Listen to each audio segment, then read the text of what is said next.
Good morning for another edition of Getting Ready with Me, Chronically Happy. I just threw something in my rib collarbone area out by putting on my compression tank top that I look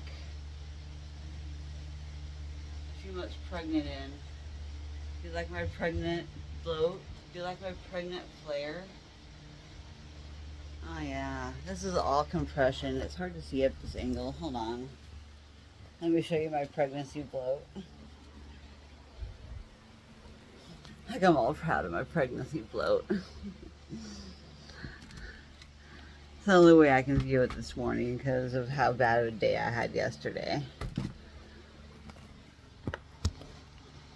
Every day is a new day to have a new attitude and a new perspective on the same kind of day I had yesterday. You know, I woke up and, woke up to really bad stuff and fell asleep with some really bad stuff.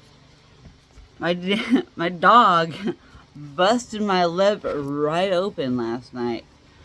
I was so upset because I'm like, are you freaking kidding me? Really? Like, I thought I was going to end today on a great note. Instead of trying to train my dog, she busted my lip open. All right there. Yeah. There and a little bit down here. My tooth dug into here, but mostly into my upper lip. And I took a chunk of the lip off. I did a series of pictures of like this little piece of lip like hanging on. And then it was like stuck to my bottom lip and it was like, and it was a little chunk of lip. Like she seriously took a whole chunk out of my top lip. Welcome to Hot Flare Summer, guys. Here's my pregnancy bloat. My lower back has so much stress on it because of my pregnancy bloat.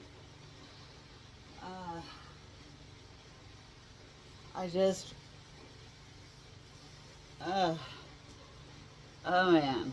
I'm still in my pajama pants. I haven't changed. I halfway got dressed for the morning because I wanted to do a getting ready with me.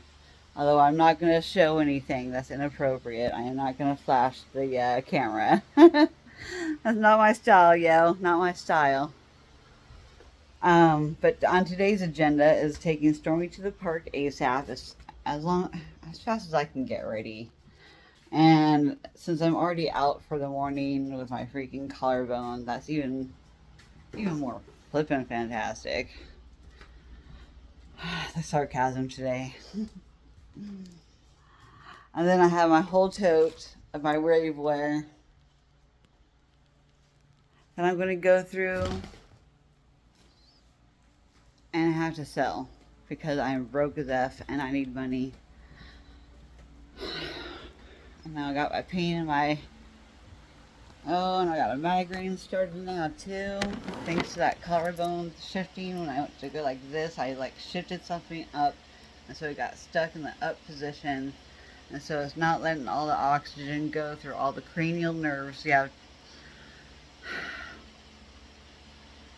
It's 12 cranial nerves? I don't remember. It's been so long since I've studied the brain. Got all these doggy treats for training Stormy for Sir's dog training while playing and while I'm getting ready. I'm not doing it so much right now because I'm on camera, but what I like to do in the house to try and start the morning now is I'm trying to get Stormy ready to be by my side at all moments because I'm constantly hurting myself. In one way or another, it just never fails. The chiropractor's out, and I just got to deal. I can't take pain medication because of my patch. This week's location, under the armpit. Last week's location, I still can't get the damn adhesive off. Which my mom's like, alcohol. So, let's go do that. While I ring it up. I already brushed my teeth. I have not done my sinus rinse for the day. I haven't figured out what bottoms I want to wear or my outfit today. I got my top figured out. Got my compression top. I'm trying to make me feel skinny in my bloated hot flare summer belly. The one thing is my inflammation in my face is down now until later when the steroids start wearing off, and because all my top ribs just popped out, which is blocking the spinal fluid and the oxygen going to my brain. Oh, and now I have pain up over here. I have a referred pain.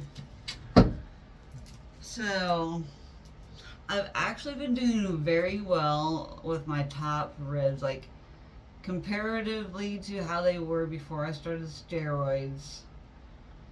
My thoracic and neck stuff and pain hasn't been like where it was, so thanks to the steroids I'm not feeling the neuropathy going down the arms and the pinching of the nerves, which I was feeling a lot of while I slept, and so I was getting really crummy sleeps, and that's why I went through my anxiety pills so fast, because I was just getting such bad sleep. I just could not. I went through my anxiety meds way too fast this month.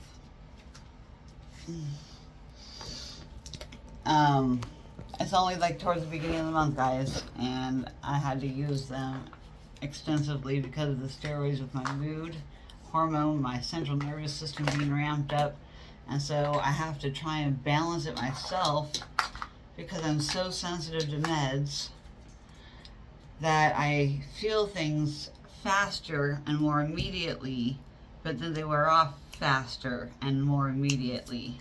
I metabolize them fast. It's way too fast. The enzymes in my stomach, they just metabolize them. And then I don't absorb enough because my body it dumps everything. It's like having a strainer in your body, you know, it's straining the pulp, but like it's still like going through, but it's not retaining much in the strainer. It's like the holes are too big.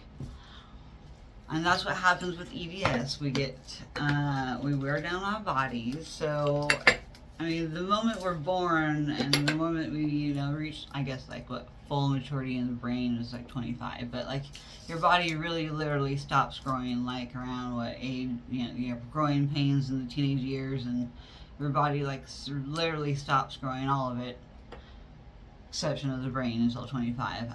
But I think the rest of your body stops growing way before that. I don't know the age. I haven't done that part of research or studying things. Sorry, I'm getting all my stuff out for my sinus rinse, guys. Oh my gosh, the cotton mouth. Oh my gosh.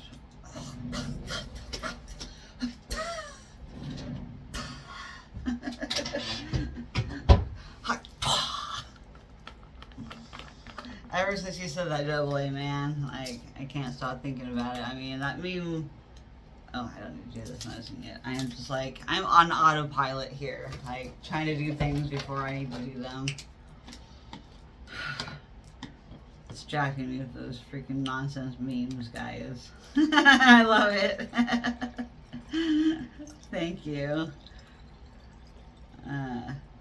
Because that stuff pops up randomly with my thoughts and with my ADHD brain, like, it's all over the place, yo. At all times.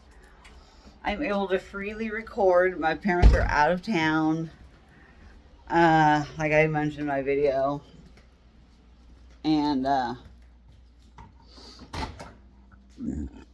excuse me. I really need to, oh. And then I had my parents write notes. I told my parents, I'm like, I am heavily medicated. If you want me to do anything while you guys are gone, you need to write it down. Serially. Spray mushrooms at least once a day. Turn on water tomorrow, 1 to 2 hours. If 90 degrees, water potted plants on deck. did get kind of hot yesterday. There's my sinus rest. But I should go turn on the water. See how sidetracked I get when I get ready in the morning? Like, I try to remember to do everything. And it's all about multitasking. Oh, and then I gotta pick up my dog's poo from this morning's poo. ADHD at its finest. I'm halfway dressed, halfway through my sinus rinse process, halfway through turning on the water, picking up dog poop that my bags just ran out of, so I need to change. On the dispenser here. Holy cow. It is an ADHD morning. I just work with it. I go with it, go with the flow. I do things as I remember them. Because otherwise I will procrastinate and I will put that stuff off. And then it won't get done. And I need to go get a drink of water, so flipping bad. I need to go get my morning shake. I'm seriously trying to clean up my act. That's right, I can't set you there. I gotta set you there. Excuse me while I disappear out of frame for a second here, guys.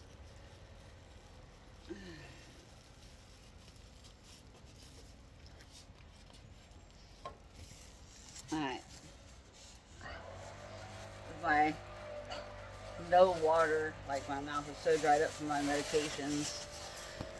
I just took my Adderall, I just took my steroids, I just took my anxiety meds, I just took all my RA meds.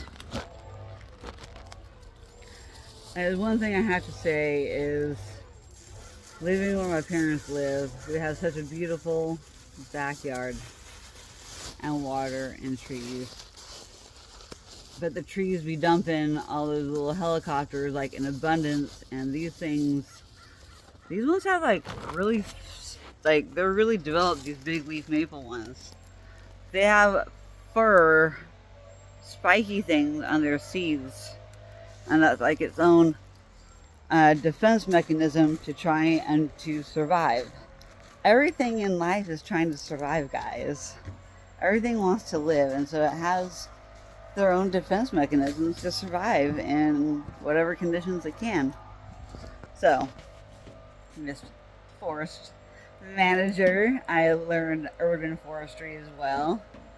The riparian zone because of water.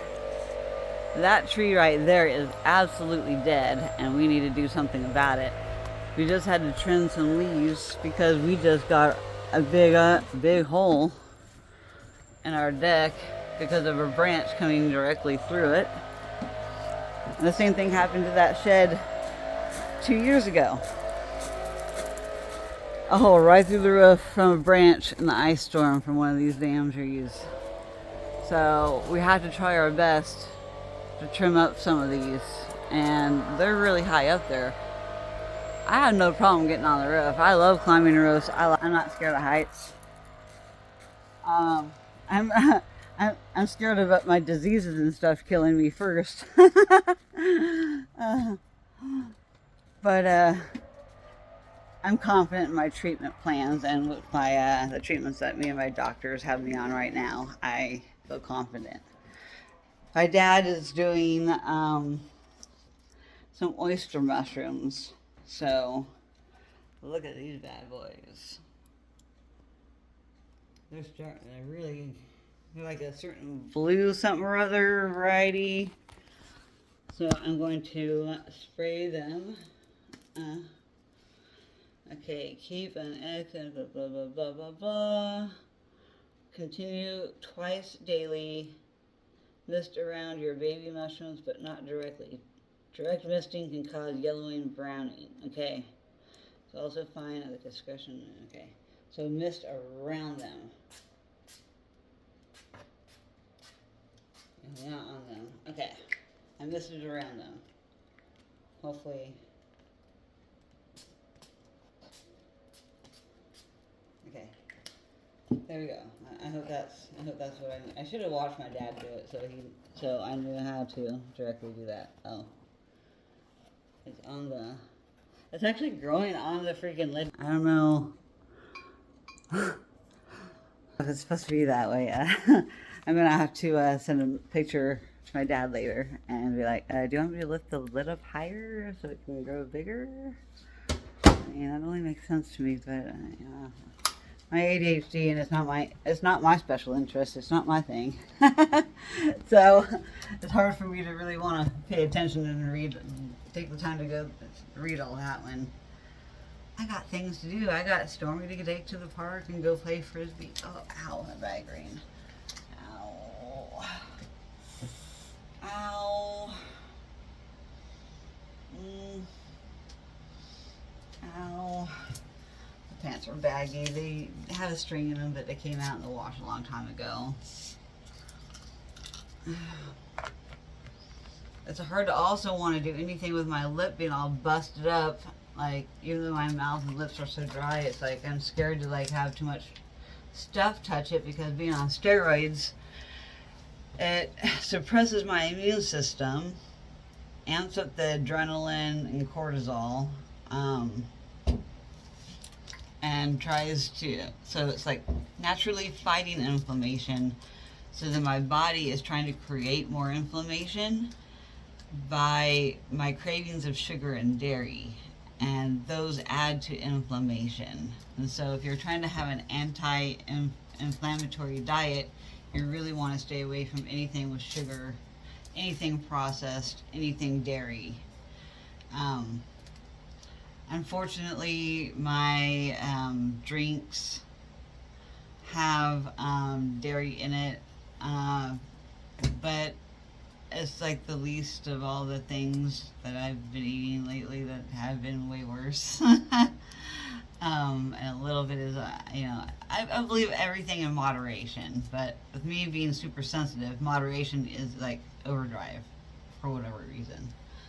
So let me do my sinus rinse real fast while this is warm, and I'll be back. Ow. Ow. I have so much fluid up here on this side of my sinus cavities.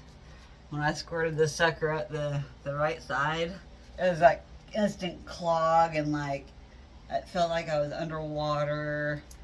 And that's how I know when I have a top rib out, because it's turned just the wrong way, where it's blocking oxygen flow and it's blocking the movement that's good for things to allow things to go up and down in the highway of the central nervous system, the immune system, the blood flow, the oxygen flow. Like, every little bit of difference is a big difference in me. I am that sensitive, because my connective tissue, everything, the glue that keeps me together and every human together, mine has holes in it like Swiss cheese, and things get stuck in those holes and out of those holes. It's almost like a lot of people know a lot about diverticulitis in a lot of recent years, and I know a lot of people that have said those words and have had attacks and stuff and such. Well, it's really your connective tissue and your things breaking down with the normal aging process. Well, with EDS, it's like an aging process times 50. And imagine, like, if you're in the military and the aging process is like 30% faster because of this military alone, and how they break down your body and they make you do high impact things, and they overburden your body to the maximum limits possible to stay within the standards. And the standard is not standard for everybody, especially with genetic connective tissue diseases such as people like me and other people that I know now. So I'm at like an acceleration rate of degeneration of like 70% faster than the average population. So I have like an 80-year-old body with like the tissue age of my actual biological age, but things are just broken down and degenerated in an abnormal way that isn't normal. And Doctors don't wrap their minds around that. They just don't, because that's not what they know and what they treat on the daily. And so when a zebra like me comes in because they hear hoofbeats and they're like, "Ah, a horse is coming in." The zebra is the symbol for EDS. We sound and look like horses, but we're not. Our genetics are different, and we got things you got to consider that aren't like other people's, but they really don't like to consider us special. They consider us like everybody else. And that's where a lot of the gaslighting and a lot of medical PTSD happens with people with like a lot of problems like I've got. You just don't get believed.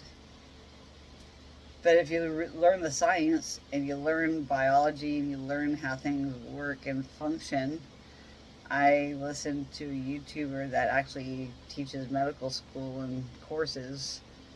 I can actually get CME credit if I wanted to on some of these, because if I really took it seriously and did all the quizzes and all the tests and stuff and like really paid attention to every little detail, I mean, I could be a doctor really, but that's not really a special interest of mine. I only learned what I needed to learn to help myself. And incidentally, I can help treat other people or help give people ideas of what tests to get ran and how to get help themselves. Have had to get help many different ways through different insurance companies now, and it's difficult and it's hard to navigate and it's depressing, and anybody with chronic illness of any sort are just so beat down and burnt out by our gaslighting medical system that it's just nobody wants to see doctors and nobody has trust in anybody anymore. Really, we don't. But can you understand why? I mean, come on. They cut down their time to talk to doctors in half. The doctors don't know the Joe from Schmo. They see like way too many people in a day because doctors aren't meant to treat this many people at this amount of volume, and they're all on burnout too. And so you gotta, I'm empathetic toward the doctor, but at the same time, that's what they chose. And if they don't like it, they need to get out of that profession and stop treating their patients like crap and taking them down on their patients, because that's what they do. A lot of them do. And and you don't believe Google, you don't believe everything you read. I do a lot of searches and many different websites with my old university email address that no longer works, but I was able to sign up for certain things at a certain point, so I still have access to other articles and such that the regular public doesn't have. But I do my research and I do my due diligence and trying to stay up to date in the most current of all these things, all these rare diseases that aren't really rare but underdiagnosed. I'm never not gonna say that. We're underdiagnosed. There are so many people living with EDS and don't even know it, because we don't want to know what's wrong with us, because we all want to be normal and we all want to be relatable and we all just want to fit in with each other. And so society norms are such high standards. You have to have the perfect body, the perfect face, the perfect this, the perfect that, the right amount of money, No. You need to have your own standards and your own set of standards, and nobody is normal. And all those people are fake. The celebrities and people that we look up to on whatever social media platform that you watch, a lot of it's fake. I try my best not to do any editing because, I'm trying to be the least fake out of all of them. I have to pause at times, but that's because I don't want to show, squirting the shit up my nose. It's kind of, If y'all want me to show you, I can, but I just, it's not something that I think is necessary to show how it works. And then to see the after effects of what comes out of my nose afterwards is kind of gross, Some people can't handle that kind of thing. So here's a little bit of my bead haul yesterday. I got some of these green beads to work on the dispensary QR code stuff. I really do want to get started on that today. I want to get on that tutorial. These were unnecessary, but I found these to be very pretty, and now I don't have space for them. They are the shiny iridescent see-through beads. And I have some of those. I only have white ones that are like that, and now I have more white ones, but now I have more colors. And then, all in inspiration for this Lisa Frank looking little teeny weeny baby key thing that I'm making into a necklace.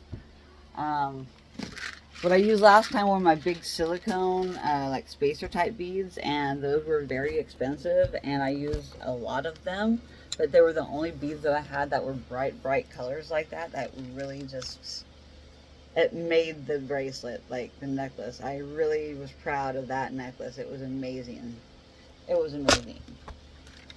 I finally got some more bright other beads that are going to go amazing with it.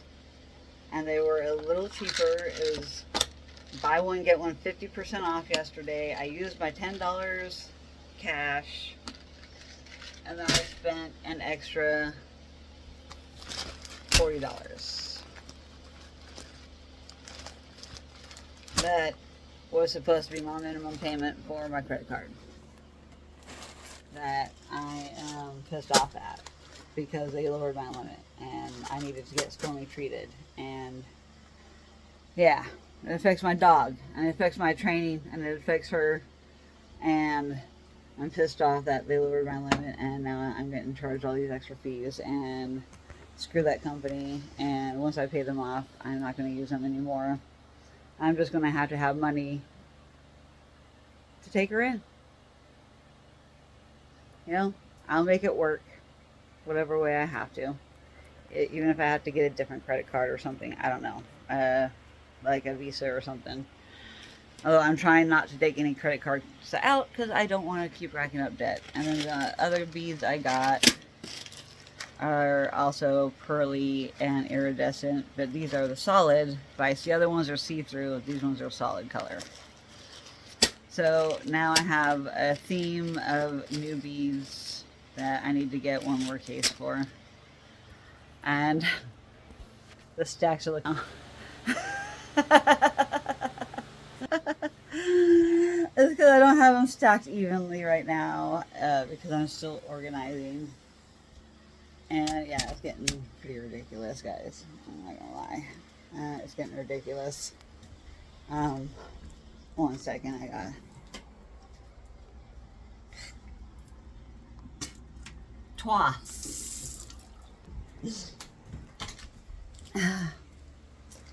I can't make that sound. It grosses me out from when my uncle lived with me when I was a teenager, that I talked about a little bit in one of my other previous videos.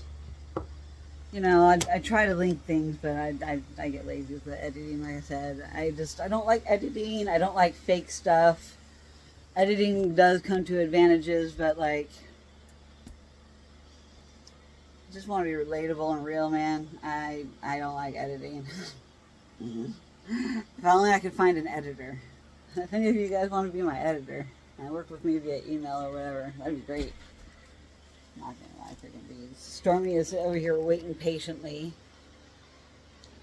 for us to go to the park and play Frisbee. I need to go get my drinks ready.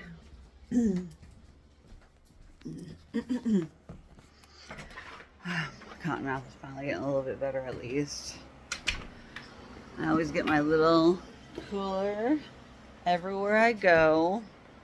I have a cooler with me, empty can. I always just swap out the ice pack and then the drinks in the morning. Sometimes I have these, what kind of juice is that? My dad froze some kind of juice in there. My dad always doing some stuff.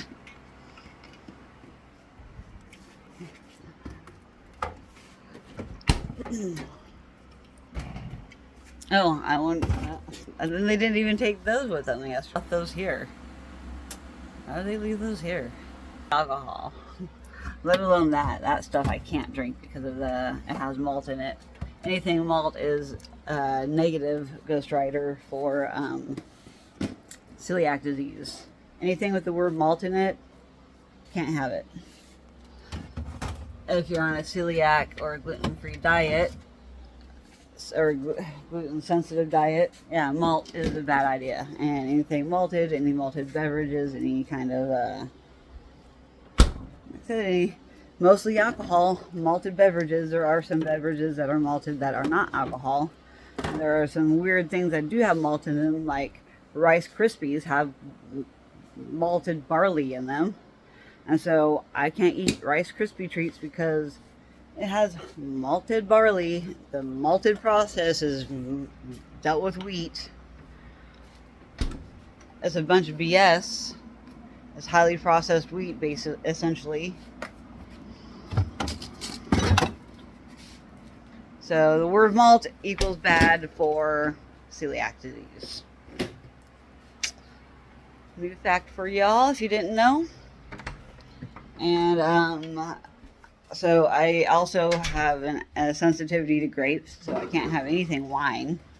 So I can't have beer because of wheat. I can't have any malt beverages because of the malt with the gluten. And then I can't have anything wine. And also with my mast cell activation, I have to avoid fermented things. So essentially, a diet for me is certain fresh vegetables, but they can't be nightshade vegetables because those don't work well with my body either, because my body is too oversensitive. Yeah, and then I'm allergic to half the trees and grasses outside, and mold, and I'm allergic to a lot of animals. I can't have pork either. I'm allergic to pork. So yeah, I have a very limited diet of what I can eat.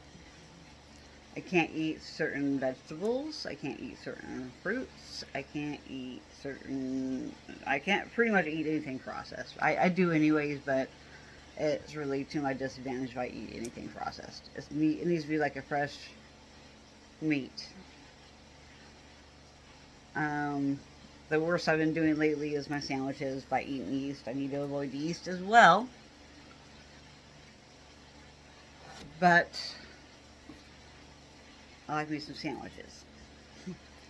This is what I have been drinking. This is what got me through EDC. And I did relatively okay during EDC with just having this and some food here and there.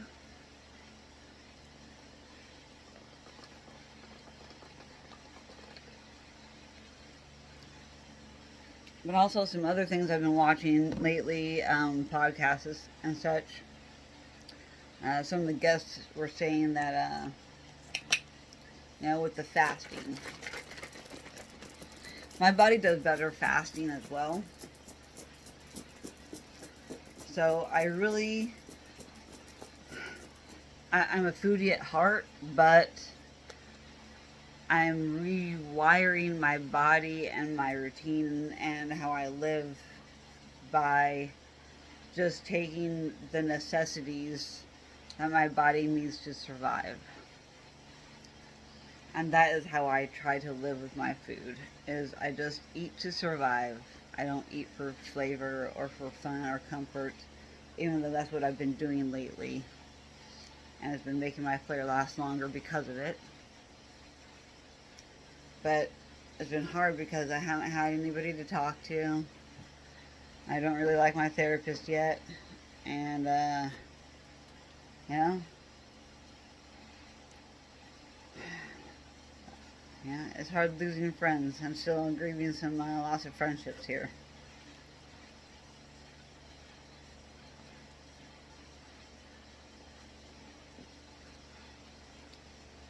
It never gets any easier either. The more friends I lose in life, I thought were my friends and I thought that I cared, it's not gotten any easier. I lose 1 to 2 good friends every year, roughly. Over, I can't even tell you. Every situation is different. But perpetual grieving process. Goodbye with the old, in with the new. And I want to celebrate the new and enjoy what I have now. Because you never know how much time we have left on this earth. You really don't. You don't know how much time we've got left. And I want to spend my time being happy. I don't want to be dwelling about the past either, like my mom. But I'm not refusing therapy. I'm still going to go to therapy. It's just finding the right therapist and having the right fit. I just don't have the right fit yet. Every time I seem to get close enough to somebody to be able to have either close enough friend or a therapist, I get abandoned in some way, or I have to shut off the friendship and put up boundaries because another trucker did some BS. And I have to protect myself. And I have to do what's best for me. And if that is cutting them out as much as it hurts, I have to do that. I know, Stormy, you're waiting so nice. Good girl. Her favorite toy. A freaking plastic bottle. She loves them so much. Let me see. Let me see. Let me see, Stormy. And my hand. Let go. Are you ready? It's a 1.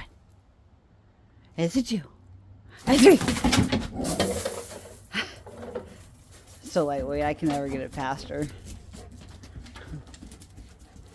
But she loves her bottles. Don't you, Stormy? You love your bottle. Love your bottle. Let go. Ready? Go.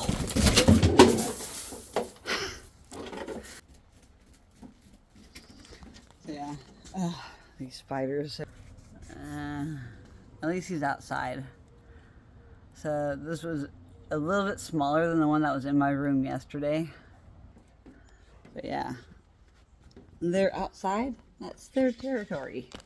They can be outside. They eat other bugs. I like them outside.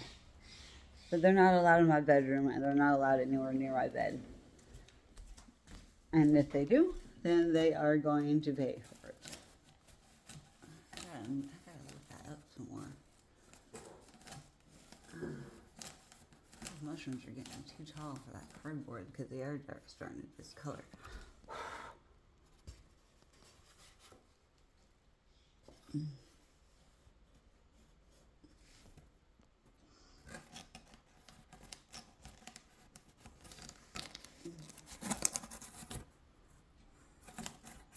I wish I could get him off there.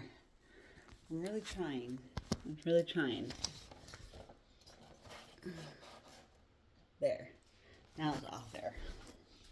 The way that it was touching the cardboard. So I lifted it up a little bit. And then one of the pendants that I bought yesterday, the back of it busted off. So I had, now, it was a pretty pendant, but yeah, the glass came off.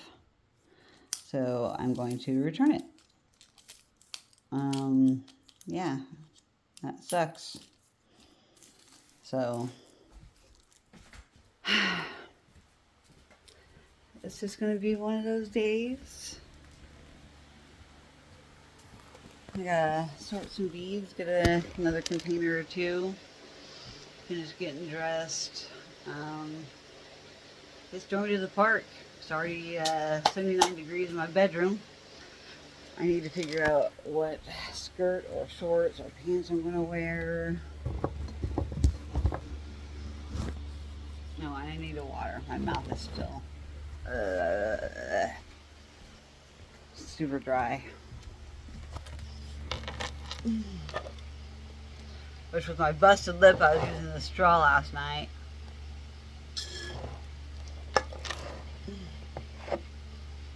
And my bag balm to try and, because my lips are so flippin' dry too. But this is safe for lips.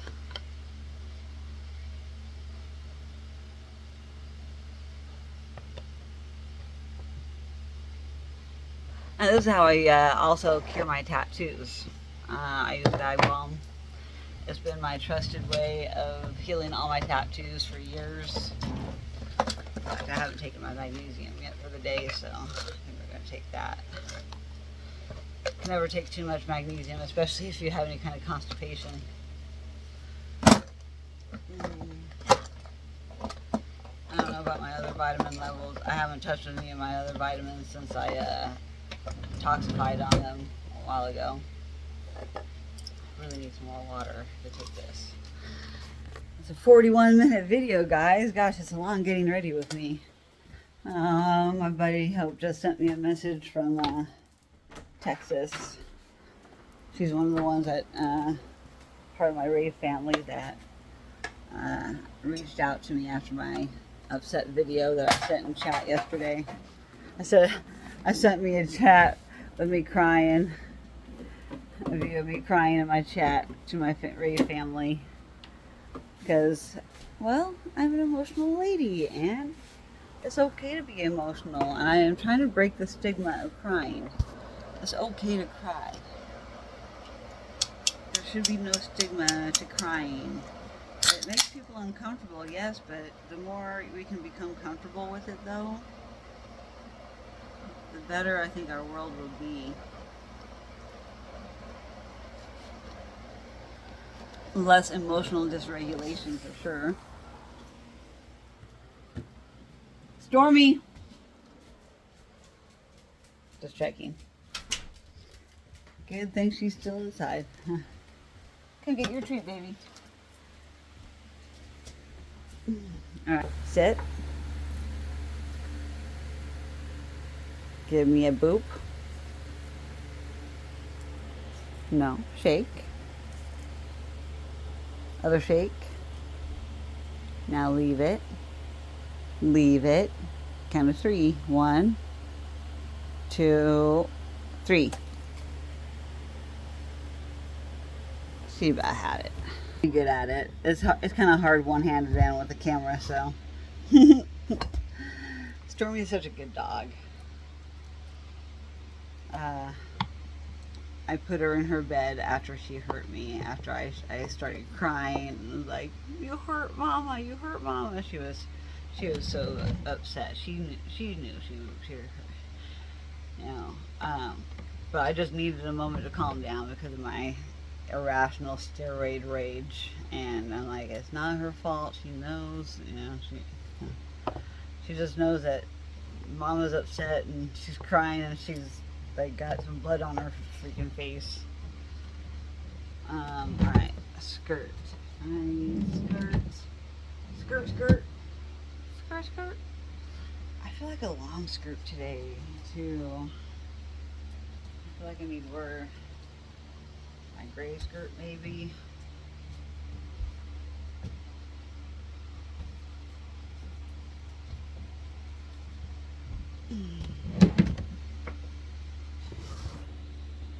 Ooh, move my freaking thing.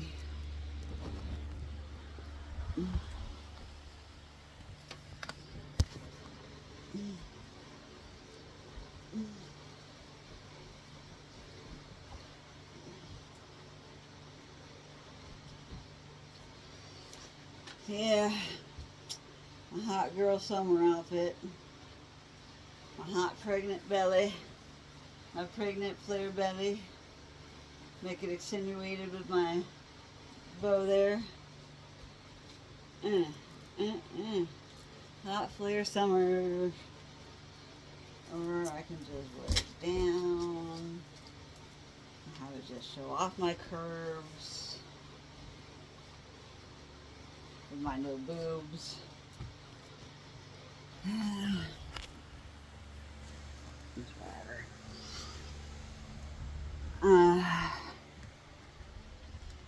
I'm just happy to be alive. Things could be a lot worse. My face could be super freaking round and moon face still. It's just now my belly I need to work on. And that will go away as the steroids get out of my system because of the stupid cortisol. And steroids also deplete your potassium and other vitamin nutrient levels, so I have to be conscious of that. I should actually go get a banana right now. Let me see. Pink hat, that was yesterday. Gotta get the hats out because I have to protect my thin scalp from the heat. So, depending on how I'm feeling today, it's a combination of these three, I think. I don't always like to match. I like to sometimes offset my freaking outfit with a different colored hat. Not be completely matchy-matchy. So, let's put you back over here so you get the full effect of today's outfit. See, this is what I'd naturally go for because it's blue.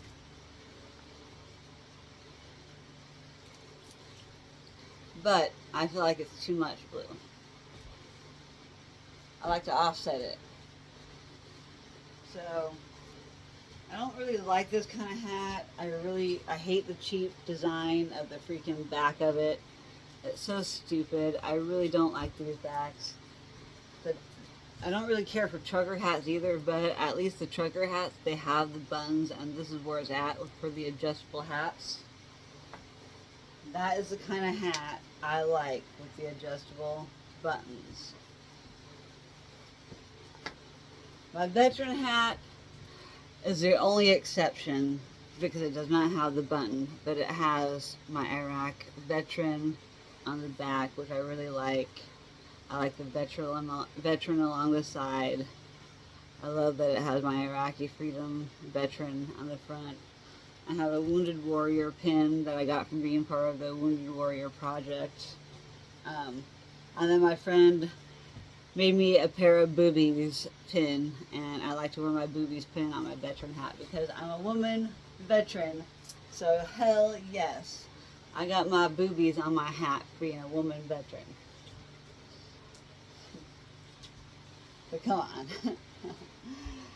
This hat can go with any outfit, and I kind of like it with this because it brings together the outfit with the black compressed tank top underneath. I like to bring out the color and the undertones of the other parts, layers of my outfit. So it's either that. I love wearing my veteran hat. I get mad respect from adults, like old men in particular, because they're usually the veterans. I hardly run into older women veterans, and if I do, they're usually not like so forward about it. They're more like, women veterans are weird. Like, they don't proudly show that they're women veterans like the old men do. Like, you always, like, I see a lot of old men veterans, like Korean War vet, not so much Korean anymore, but Vietnam vets. Like, old men love their ball caps, and even being in the Navy, I love my ball caps. Like, I love my ball caps a lot. And that's why I thought I was a good fit for the military. I really love my ball caps. I absolutely love this hat because it is plain. I like the shape of it. It's a little bit tall, and it gives more of an appearance of almost like a trucker hat. But also I can wear my a lot of different types of sunglasses with this hat, because some hats are just not meant for sunglasses and baseball caps. But this one I can wear different ways than some of my other hats. So this is up there, but it also has a Velcro back, just like a veteran one. This is my all-time favorite trucker hat. And it's only because it's worn out looking and it doesn't have like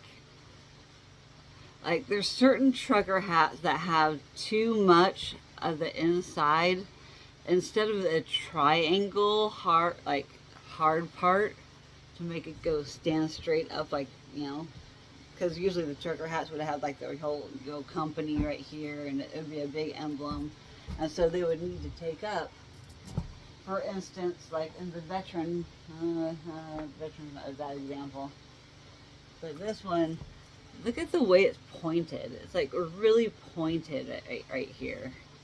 Like, I don't like that. I don't like that point. This one is really rounded. It's rounded towards the top, so it's like, it really kind of just accentuates the head rather than making it be like a big square front head. And you know, I consider that more of a trucker hat. This is like a worn in looking like trucker hat. It would have originally probably been like this, but instead it's all worn in and like indented, and it fits well with the woman's shapes of the head and the front, so it don't look like you have a big 5 head. You have like a 4 head by 5 head. This is my input on hats. I had no idea it was going to be a hat. So this is more the standard trucker style, which I guess this is more of a standard trucker style hat too, because look how tall and big up it is. But I like that this one's plain, and I've kind of worn it down and squished it to make it like better, so it's not so stupid pointy like this. I really don't like this pointy. Like, even my veteran hat does not have that pointy. Like, I hate that it comes to a point like that. It's just so, I don't like it. I don't like it. I don't like it. But I keep it because I believe in the program. Because this is my work hat that I got for working in for the Veteran Conservation Corps up in Washington State Park, with Washington State Parks, a federal funded program for veterans to work in forestry and get into potential forestry type work. It's a way to bridge the gap between veterans and employment in forestry. And there's only 2 states that offer it, Colorado and Washington State. So, at one point, my project, you know, everybody's supposed to have a, you know, end of, you get like, so it's kind of more of a seasonal job. It's a temporary job. You only get it for so long, and it can be extended under certain circumstances. But they like to try and give new veterans and more veterans a chance at it more than just their same repeat ones. They hopefully get those other ones gainfully employed by their contacts and by who they know and through the federal government and networking and, you know, all the schmoozing that you have to do with the government and, you know, politicians and bills and all kinds of government work, writing, grant, scholarship stuff. It's just a lot of writing and a lot of work that is just not my interest at all. But I want to see the program happen for veterans here in Oregon. I want Oregon to have this program because it would be so beneficial, and especially with all these wildfires that keep happening all the time, like, we really do need more people in forestry. And it's one field that there's always tons of graduates every year, but not all of us are getting hired, and that's a bunch of BS because you don't have time and experience. So then the college made it so you have a 6-month internship requirement in order to graduate, so that you do have experience in the field. So then that way it makes you more advertisable to the forest industry to know that you have at least 6 months worth of work under your belt on top of a college degree. But that still isn't good enough for the forestry industry because, I don't know, conservatives, I don't know. I don't have the answer, but we do need to have more programs to help bridge the gap between employment for veterans and government work so they can finish out their freaking careers. I have 9 years with the government, 11 years until retirement, and that was my goal. Now I'm just too flippin' disabled to do it. I can't do the manual labor that it takes in order for me to do the temporary work in order to get the full-time job. Because the full-time job, the full-time forest managers, they sit in the office and do office stuff. I can do that, and I can do a lot of remote work from home, and I can do the job if I were to get the job. But it requires every once in a while going out in the field, and that I'm okay with being able to do that too. And the flexibility I'd have working for the government, doing a Forest Service job as a full-time employee, I could totally do that. But in order to get to that point, they make it astronomically hard, where you have to do like 4 years of temporary work in a variety of different places before they even consider you.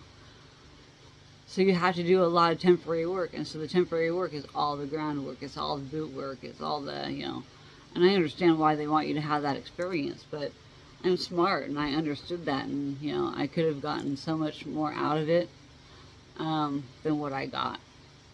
And no matter what program I was in, it just wasn't good enough for the Forest Service, and there needs to be a gap. There's a gap between the, you know, the degree holders, the experience holders, and then these mother truckers that have been in the forestry business for like 50 years and they refuse to retire because they absolutely love their job. And so they refuse to retire, and then they are stuck in their old ways, and they are not wanting to hire all these newbie forestry people coming out of college. It's a very good old boy club, and it's good once you're in, but if you don't get that full-time position, you don't got your foot in the door. You're not going to get it. And I wished I was able to use my degree. I spent 6 years of college to get a forestry degree to not even be able to use it because a bias of not having enough work experience and these old mother truckers not wanting to get out of their freaking field of work because they love it so much. But there's other opportunities out there for me. I'm doing other things with my life, and I have moved forward from that because I'm just too disabled to do all that anymore. I'm not reliable with my work hours at all. I can't even rely on me to get my chores done on the day that I intend to get them done. I don't get anything done some days, and it's best to be my own boss. So small business owner is where I need to be, and that way I can work for myself, make my own hours, do what I need to do, invest in my own future, and I want to give back to charities. I want to give back, but I need to make some money too first because I'm out too much money on this beads business already, and I need to start making some money back, and I need to start selling the stuff in my storage unit because why am I paying to store stuff that I'm not even using? So stay tuned for a whole bunch of sales because I'm going to be getting rid of a whole bunch of stuff. I need to sell a lot of things. I need to get rid of stuff. If I'm not using it, I need to get rid of it. And if I don't plan to use it in the future, I don't even know what my future holds, so I really can get rid of the majority of everything in my storage unit, honestly. Like, I've been living with so much of the stuff that I haven't had in my storage unit for so long that, you know, I barely even know what I have over there. A lot of it is my decorations and stuff because I love holidays and I love decorating, but I don't have my own house to decorate. I do bring some of the stuff over here and decorate at my parents' house, and I try and decorate my room, and I try and get my mom in like a, you know, holiday spirit with stuff, but it doesn't always work. But thank you so much for coming together with me for another Getting to Know Me episode and getting ready with me. It's been a whole hour. I didn't think it was going to take this long. But, yeah, just going through parts of my life. Thanks for sharing these moments with me and following along and getting to know who I am. On more of a deeper level, the more you pay attention, the more you'll get to know. It's a lengthy process to get to know somebody, and You know, I want to get to know you guys too. You know, leave comments. Let me know who you are that you're watching.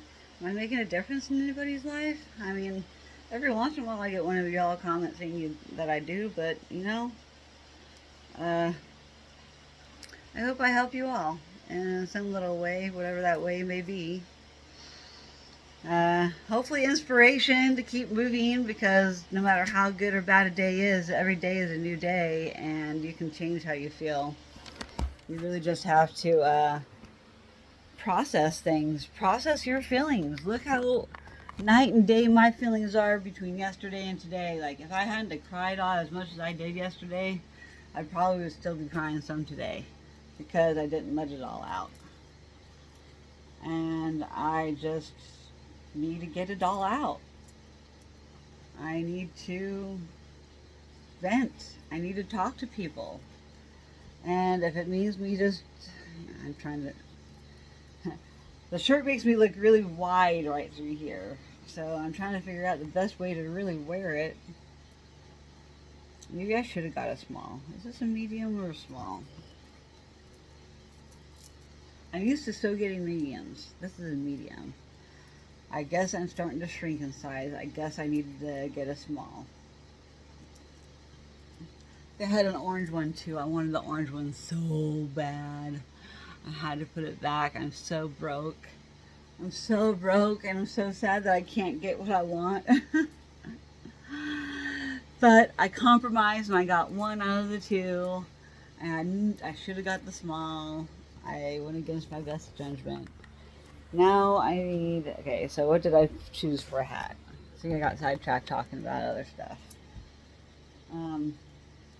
I saved veteran hat because I want to get some mad respect from Hatoa. I want to get some mad respect from any old people, which there's usually always old people walking their little teeny dogs in the park in the morning. Although it's not so much morning now, it's 11 o'clock. I really gotta get going before it gets so warm. It's already getting warm, I can tell. So I gotta get all my hats put back away. I had a little bit of OCD from my mom rubbed off on me. And honestly, it was more from the military, having to keep my gear from being adrift, because it really does matter when you're on a ship out to sea.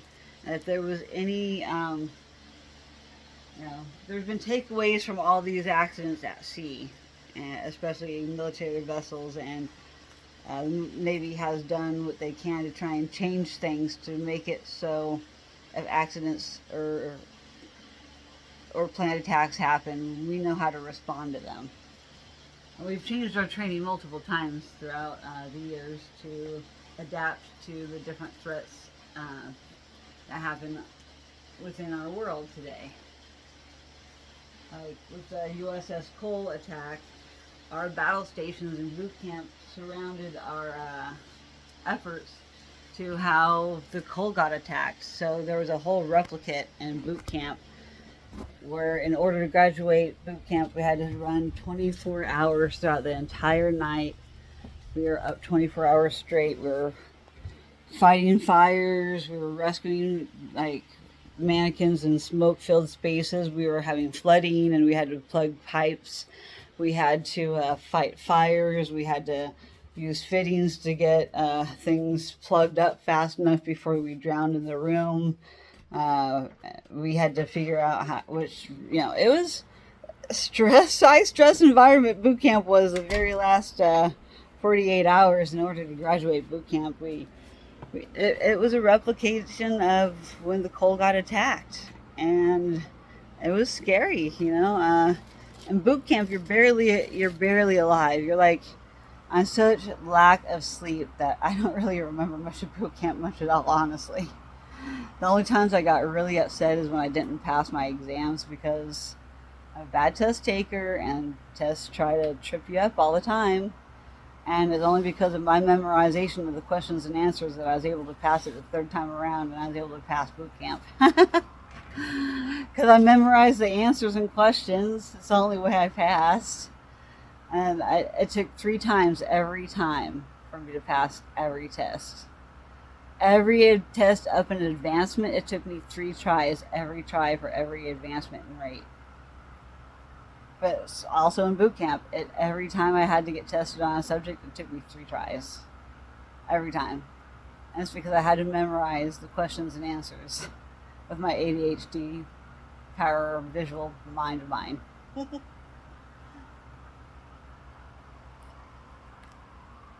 But boot camp was crazy, guys. Like, it was no joke. They changed boot camp not too long after I graduated. They're always changing it, adapting to the sailors and the needs of the Navy and the global war on terrorism or whatever. I don't even know if we're still in that part of the war. I try not to follow politics anymore because it's like, come on, I spent so much of my life knowing so much about that's just not my life anymore. I mean, it's always going to be a part of me. I am a proud veteran, obviously. I am so proud I served. I love that I served. I would still go back and serve if I could. That's how messed up it is. That's how messed up as veterans are. As much as, we may be disgruntled, as much as we hated what a lot of things stand for and what a lot of things that almost every single one of us would sign right back up and go after it all over again. That's just how messed up our brainwashing goes with being part of the military. It's an experience that I will never ever forget. The camaraderie, the people I've met, the places I've been, the everything. I would never trade any of that for anything. As diseased and messed up as I am now, yeah, I would have changed a few things. I would have done lower impact activities, and I think I would have lasted a lot longer. I still would have ended up diseased. I know that. I would have. I still would have ended up with these same problems. But I think I could have potentially, had I had the right precautions, I think I could have lasted a lot longer had I known what was wrong with me to begin with.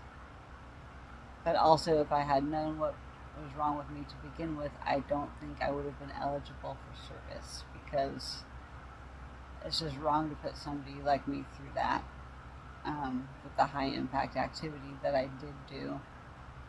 I tried to warn my nephew. My nephew just told me that he started trying to take up running because he doesn't want to have chicken legs. He doesn't want to have skinny legs. He's kind of tall and lanky.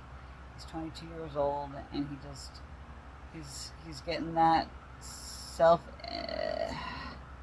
not poor self-image, but he's getting that like phobia of like what society dictates as normal or good, or I don't know what kind of guys or stuff he's watching or what's influencing him to think that way, but yeah, I don't know. I'm gonna have a talk with him about it. I came at him at the wrong angle the other day, and it's because of my hormones and my steroids and stuff, so it wasn't the best of conversation. There's a certain way to talk to my nephew for him to be receptive, because he's on the spectrum. He's Asperger's and ADHD, and he's even more so than I am. He's more concentrated in him. So being mindful of that. It was always so hard for him to understand sarcasm growing up.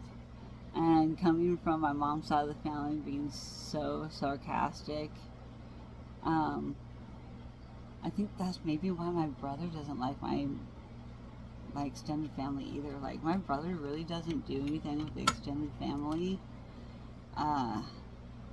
He really doesn't do anything with extended family, like any kind of get-togethers or go out of his way to spend time with them or call them or do anything with them or invite them to do anything, and vice versa. Never really thought about that until now, but yeah, he hasn't really but also my niece and nephew really doesn't know much of the extended family either, because they spent the majority of their time living with their mom and knowing more about her family. And I think that has a lot of influence on why my niece is doing her mission. And I'm proud of her. Like, no, I don't get me wrong. Like, I love my niece and I love that she's exploring what she wants to do. And I'm not saying her mom's a bad influence or anything like that. I absolutely adore her mom.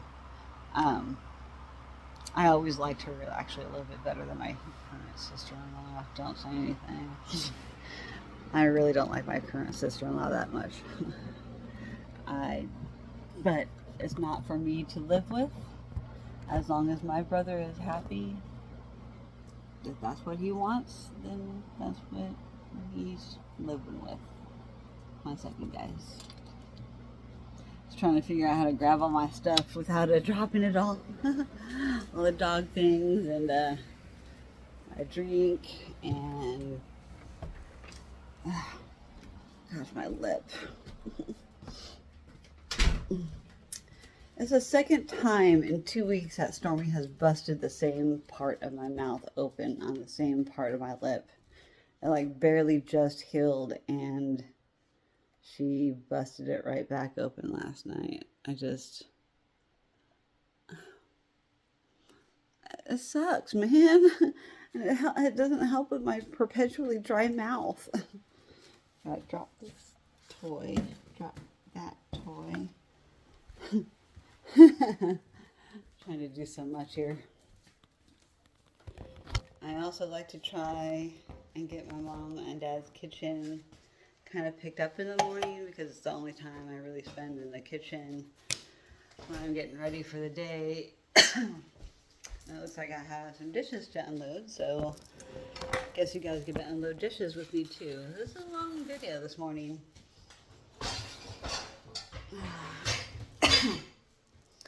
But welcome to my life. This is about as functional as it can be. The most functional I am is in the morning, even though my arthritis is the worst in the morning. If it wasn't for the medications, I wouldn't be this functional right now. So I'm going to have to do a getting ready with me once all these medications wear off. Oh, here we go with the moon face. It's starting to swell.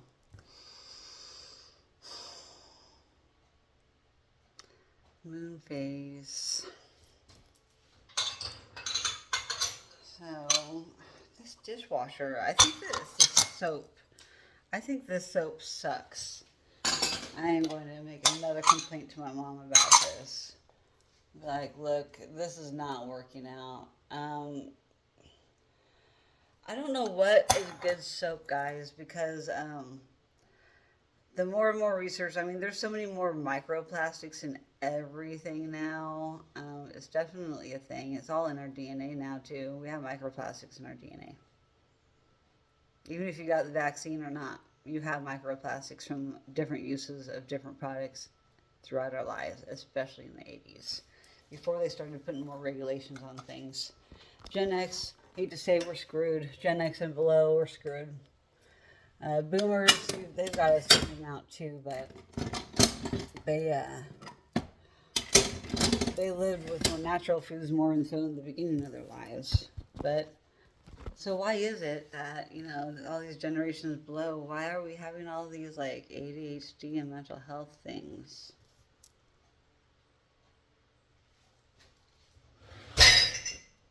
It's so much more concentrated, and until you do the research, if you ever decide to, if any of you do like research and looking things up, look up mental health stuff, the history of mental health and diagnoses and such. It's really, really, really quite interesting. Once I dove into mental health and trying to help my own mental health and rewire my brain and doing all these different therapies, you know, it really opened up my eyes to how messed up our mental health care system it really is. And there's so much overlap between symptoms of so many of these things. And they are so fast. Doctors are so fast at slapping a diagnosis on you and slapping SSRIs down on you. My buddy Mike in Texas did a video on SSRIs and he's spot on. And I honestly am so tired of doctors pushing SSRIs on people. And the pill is not the answer. It's only part of the answer for some people, and it's not for everybody. And they're trying to make it sound like a one size fits all with the SSRIs. The pharmaceutical companies, whoever it is, I don't know exactly who to blame. I'm not big on the blame game, guys. I'm not big on the blame game. I don't know who to blame, but there is somebody to blame out there. Um, Take it what you will with this information, but just I have had so much push for SSRIs lately, and it started way before now, though. It started before now, and it started with the VA. The VA was guinea pigs for these SSRIs. They started pushing the SSRIs to the VA when I first got out in 2010. I have been through the gambit of all the SSRIs. They've given them all to me. And I tried all of them. They were guising them and saying your chronic pain is from your depression, your PTSD. They were trying to blame everything on PTSD, and it was chronic pain. They're trying to just really gaslight you. Like they're gaslighting everybody. I went on the news even. I have the news somewhere on my Facebook. It pops up in my memories, and I share it every time it pops up on my memories when I find it. And I will share it every single time. Every single time I will share it when it pops up. I just can't remember what time of year, but I went on the news for it. I wish I was more into advocacy. I wish I was more into politics. I wish I was more into being more vocal and advocating it, but I have to advocate and take care of myself right now. I'm not in a position to advocate for more than myself at the moment. I'm barely advocating for myself, and so this is the reason why I'm not into it right now. I have it in me to do it. I know I do. I've done it before. It's just I need to take care of myself right now, and I have to get myself in a better spot, physically and mentally, before I can do more advocating. Believe me, I will be paying it forward, and I will be doing more later. I have to get through this hump first, and this is where I need this video YouTube. I need a video blog. I need to get my therapy out this way. This is how I'm going to get through this period of time in my life, and you can either be here with me or you don't have to be. It doesn't matter. What matters most is I'm here for myself, and I'm here to hopefully inspire others to break the stigma and stopping your feelings. It's important to feel your feelings. I know a lot of people's attention spans don't last this long, but for the ones that do, I love you. Thank you so much. Because it's people like you that really keep me going and keep me telling the truth and being who I am. I'm feeling brave enough to be able to open up and talk about these things without too much shame and embarrassment. Even though I'm still a little embarrassed about crying in front of camera, but I want to break the stigma more than anything in the world. I want it to become more norm. I want people to be okay with being not okay. Because a lot of the times we are not okay. But we don't know how to communicate it. We don't know how to tell others we are not okay. And it's coming out in all kinds of different ways, and microaggressions is what some of this new generation call it, whatever. It's true though. How are people releasing their stress? Our population is getting so overweight. Nobody's exercising. And exercising on diets are gimmicks. If you want to change, you have to change your lifestyle. It's not temporary. You don't just do it for a certain amount of time. And I'm not trying to put down people that do like these, training programs. I'm like, go for it, man. Like, I think go for it. If whatever it takes to get you into any kind of routine of any kind of working out, that is a win. That is a big win in my book. Really, it's a win. Like, seriously, it's a win if you can keep it up. Unfortunately, I'm not able to keep it up right now with my health issues. And so the only way I can control it is through diet alone. And diet alone is almost really everything behind my diseases is diet and lifestyle change. And it's my refusal to change certain things that keeps me sick. And I know this, but I'm a glutton for my own punishment. I am tempted by all the things that are so delicious. I want to be a foodie so bad. But my body is done. My body is done with that part of my life. I have to change that. I have to change my life if I'm going to feel better. If I'm going to live till I'm 100, which is my plan, I have to change my life. And I have to be happy and willing to do that. And so whatever it takes to keep me happy while I do the things that I may not enjoy so much. Like these damn doctor appointments. I'm so damn tired of these doctor appointments, guys. I would so much rather not be going to these doctor appointments all the freaking time. That was when I was the happiest in my life, is when I wasn't having to go all the freaking time.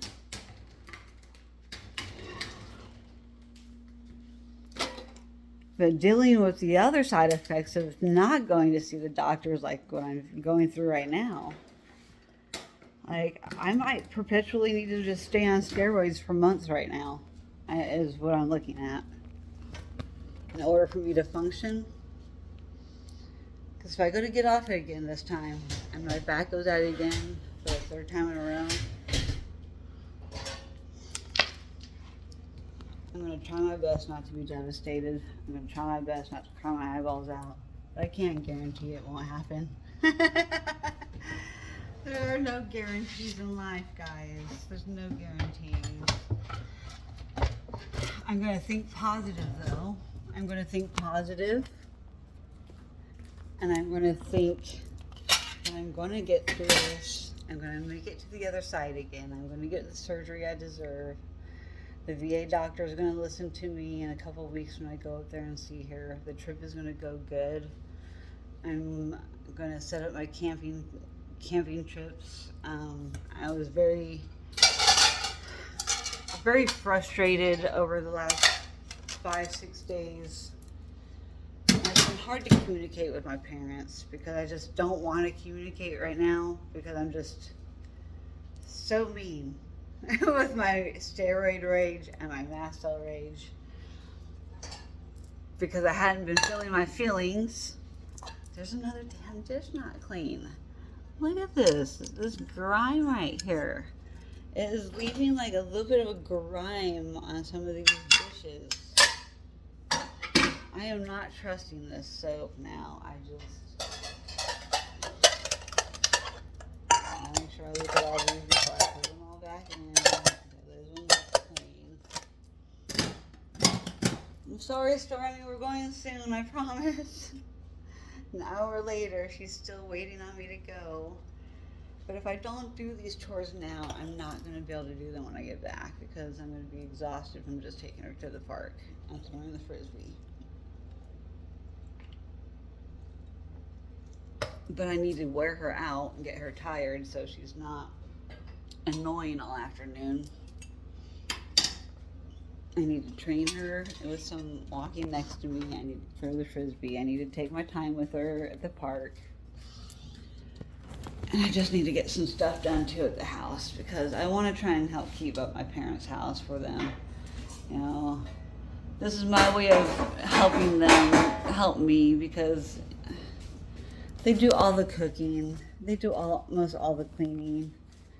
My mom is constantly griping, you know, like just when I was a kid. I mean, the generational trauma. I mean, it's been bad lately because she's been like withdrawing to that kind of mood, and it's just like I can't handle her mood when I'm in this kind of mood myself. I'm like I feel like Garth right now. I feel like Garth from Wayne's World. Huh. My hair is just right at just this moment. Like I'm Wayne from Wayne's World. Anyways. Now I'm all sidetracked. Wayne's World party time. Excellent. Gosh, now I really do feel like Wayne. I might need to change my outfit. No, I'm gonna go as is, man. Like, I'm a proud Gen Xer. I love my plaid. I loved my grunge, man. I miss my grunge days, having my freaking grunge tied to my freaking waistband. Hold on. Can I do it with sleeveless? It don't look as good.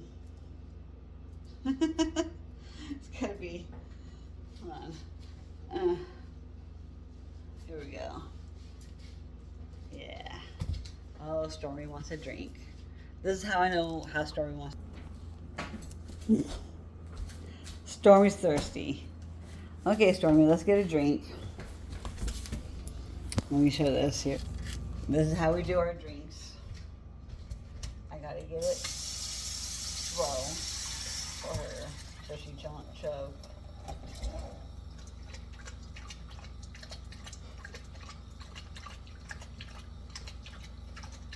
I'm gonna have a rag for her because she drools excessively being a lab.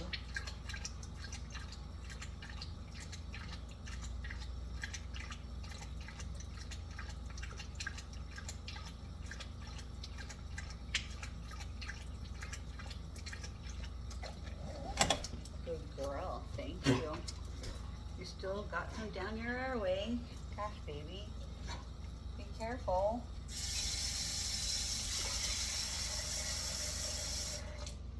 Alright. So yeah. That's how Stormy likes to get drinks. She hardly ever drinks from her freaking dog bowl. She just refuses. She does not like her dog bowl. So spoiled. And so the only way she'll drink from her dog bowl is if I change the water right away, and then she'll drink it. And then if I don't change it anymore throughout the day, and my parents are playing with her from in the evening time or whatever, she gets thirsty. They don't get up for her. They're like, nah, we're not getting up. Like, she has to get really annoying for them to get up and let her out to go to the bathroom, because they'll let her out and go to the bathroom. They're like, why you always tell us, go tell mom? And I would totally get up and let her out, but she doesn't come to tell me. So she's playing with them, and so she tells them. And now they really want to get a doggy door. When I told them I was getting a dog, my mom's all like, no, we're not getting a dog. And I'm like, well, I need a service dog. And she's like, it took me forever to talk her into that one. She was very, very resistant the day I took her over to I took her to my friend's house that had the dogs and puppies. And Stormy was only like 4 weeks old, and they were like a whole bunch of puppies. And my mom was standing there, and she didn't really want to like the look. She didn't really want to get attached. She didn't really want to. She just was standing there. She was just like very anti. I'm not going to enjoy myself no matter what. I'm just going to stand my ground and be stubborn.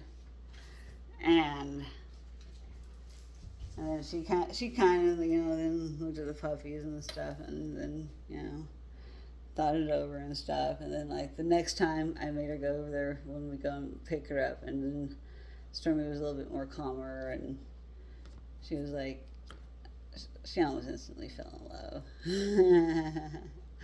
My mom loves Stormy. She absolutely loves her. It would be so rude for me to move and take Stormy with me now too, because she follows my mom around the house. She's almost as much of a service dog for my mom as she is for me. Like, she really does kind of take care of both of us. But that's because I can't take care of Stormy all the time either. I have to have my mom and dad help me. I have to have them watch her when I go certain places sometimes. Sometimes my friends don't allow my dog to come with, and I can't keep her in the car. At some certain times of the year I can, because it's not the temperature is like pretty average or good. Then I go check on her and stuff, and I try not to leave her in the car for extended periods of time. It's almost like leaving a dog in a crate or whatever for a certain amount of time. Depending on the weather conditions, and depends on this and that, and it's never for very long. I've had to go to the, we've gone on casino trips to the coast and had to have, her in the car for like an hour or something, But she has to stay in the car for an hour or more with drives anyway. But I go out, and every moment I get, I take her out, play frisbee with her during breaks. I take her to the bathroom, I do so much for Stormy, and I try and take her inside everywhere I go. I have taken her in casinos in the very beginning a long time ago. But I started getting some discrimination at one point at one of them, so I haven't tried since. But it just all depends on the situation. Stormy does really good at sometimes, and sometimes she's just not very good and mindful. And it depends on how much exercise I've given her lately, and how much attention I've given her lately, and how much training we've done or haven't done. And so I can kind of gauge when is the right time to take her in and when isn't. And it's not always kosher for her to go home with me everywhere. But a lot of places, I take her to Walmart and we shop together. We go on shopping trips. I've taken her and did a couple doctor appointments towards the beginning. And she kind of laid there, and, I kind of took away from some of more of my doctor appointment, though, having to keep training her. So I stopped doing that with the doctors for a while. I haven't tried again for a little while either. I want to make sure that Stormy's better mannered next to me. She's getting better, but she's still very, very distractible.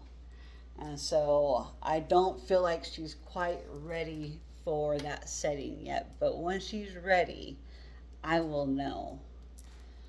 And it just is going to take a lot more practice and more consistency. I know I was being a little negative about it yesterday. Like, I don't have the consistency, and I'm trying the best that I can with my hot flare summer especially. Gosh, I have the worst migraine on the right side of my head right now because of the rib being out, and it's all across the thoracic. So I have a feeling I'm going to be having some numbness and stuff later on tonight that I gotta look forward to. Oh man. So I'm having a lot going on in my life right now. I understand that. I have my medication manager appointment on the 28th this month. I haven't decided how. It depends on what happens between now and then with my therapy, and how well I do with my dash cams, and how well I do with my videos I'm posting on here, and how often.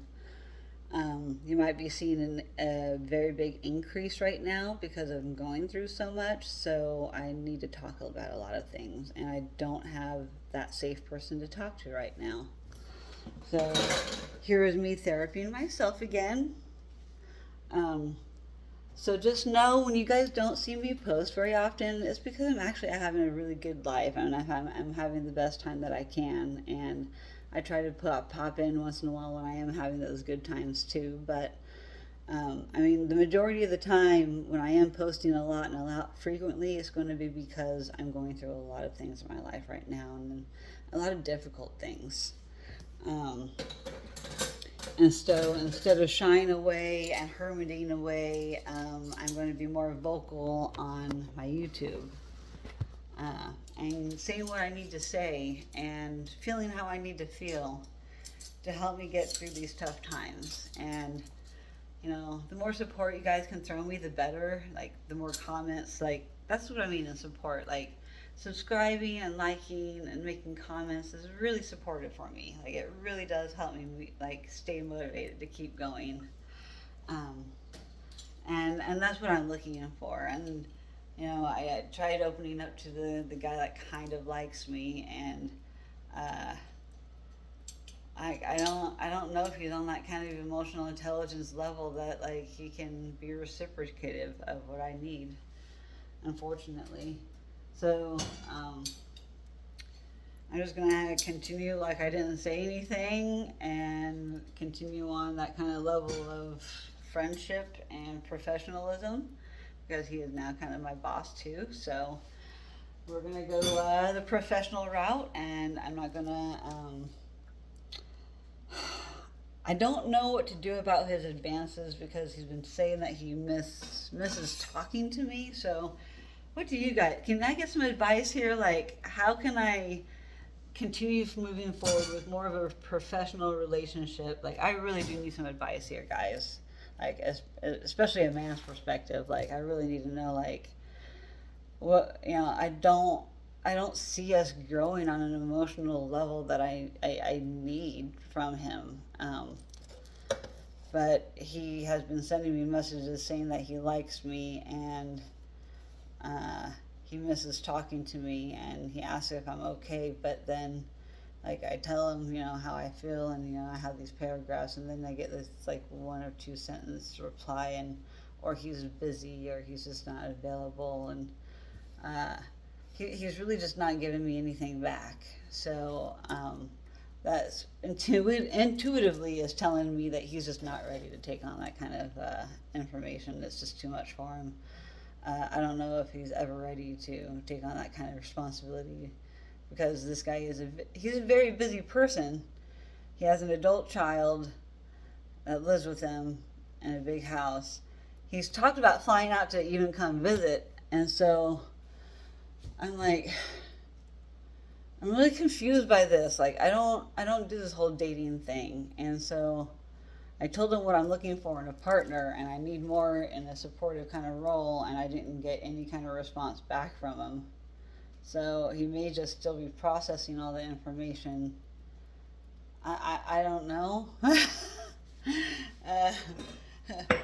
What are your guys' take here? Because, like, this guy is, like, seeming to, like, I don't know. I feel like he's too attached to the idea of me being up here, but, like, he's not really understanding me at this level, you know.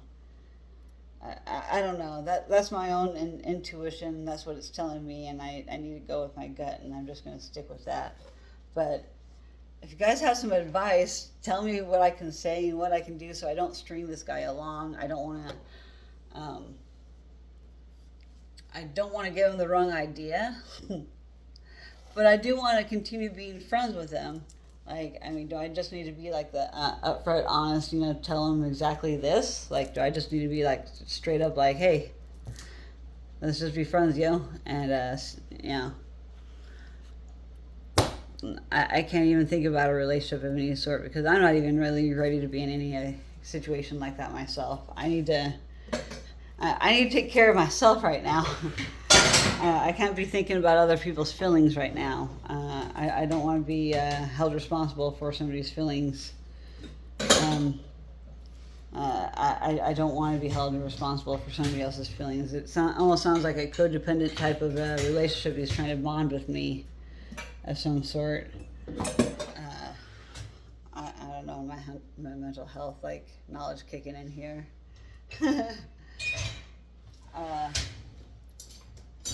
I don't want to be, you know, he needs to be responsible for his own feelings, and he needs to, you know, as much as I need to be responsible for my own feelings. Yeah,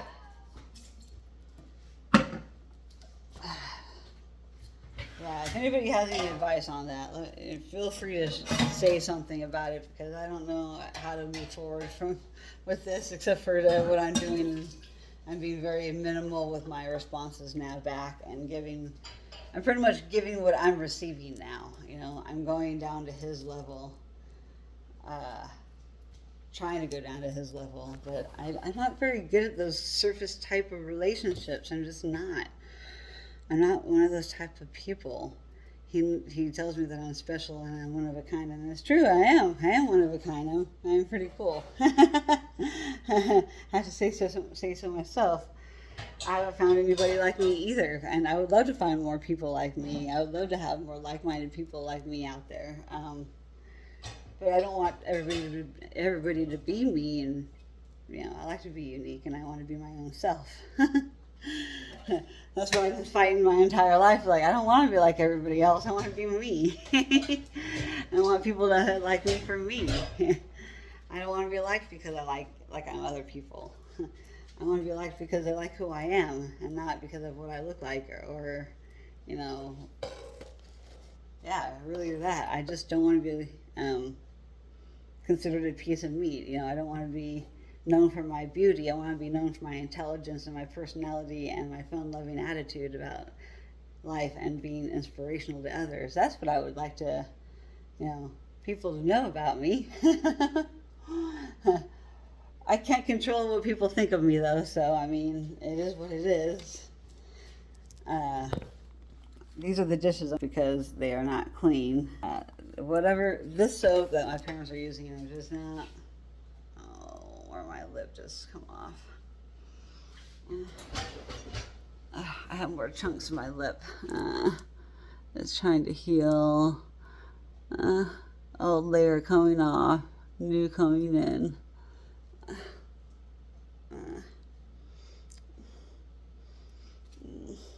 Wash my hand. I need to get more bag balm on my freaking lips.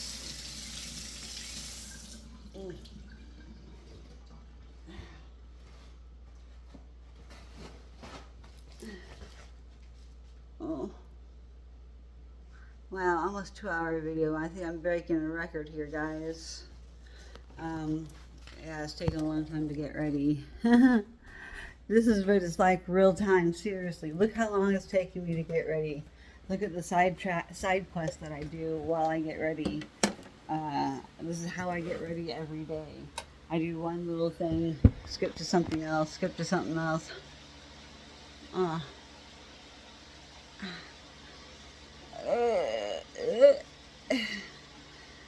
don't want to be taking off scab either, though. I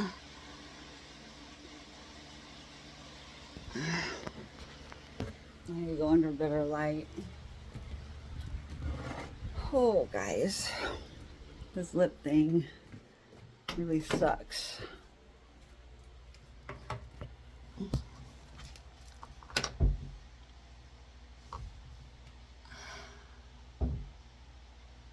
It is a chunk, man. I feel like my receding gums, too.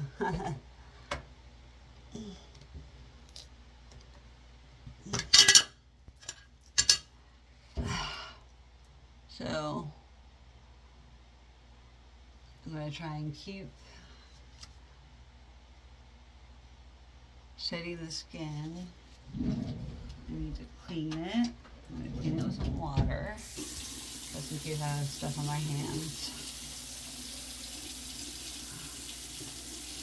Ow, dude.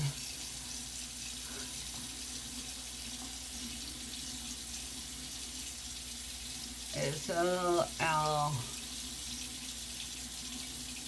So ow. Can I do hydrogen peroxide? Can I do that on there? First aid, help prevent the risk of infection and minor cuts, scrapes and burns, aids in the removal of phlegm, mucus, or other secretions associated with occasional swell mouth. Okay, this is used for this. So I need to go get a little cup. We're gonna do a little first aid, guys. You're with me for some first aid. My first ever, almost 2-hour getting ready with me video. Look what it takes for me to get ready with all my issues. Excuse me. Stormy's outside waiting to go. Look at this thing. Poor girl. She's laying there waiting patiently. Poor thing. I need to get out here. I need to get my socks and shoes on too. I keep forgetting that. Alright, what was I at? I need to get a little cup thing to put in the peroxide. Alright, which is a little dish. We will do one of these. I'll do this one. Little cup thing.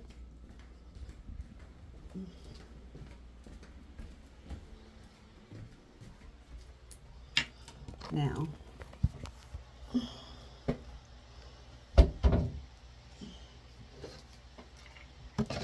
make sure this mother trucker's clean. Rinse it out. I don't trust rags and such because of things like bacteria and airborne like germs and stuff flying around. So I got a whole little paper towels underneath the sink. I don't like the outer layer, so I'll use the inner side of the layer to use any for wiping down things. I have to be very, very paranoid and cautious of germs and bacteria and every little teeny stupid thing you can freaking imagine with a bad immune system. So I have to be very, very, very careful with everything I do. So annoying. I need to clean my sink really bad. I have toothpaste spatter everywhere right now. Man, I need to clean up. Probably need to clean my toilet again. Alright, so now I got that. I should have a better container for my Q-tips too, in all honesty. Let's get some more paper towel laid out to put these on.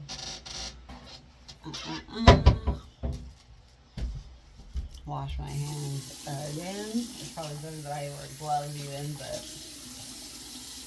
there's only so much I want to fucking deal with right now. Soap and water. I'm messing with a sore in my mouth where there's already tons of bacteria and crap anyway that lives. That's why it's even more important.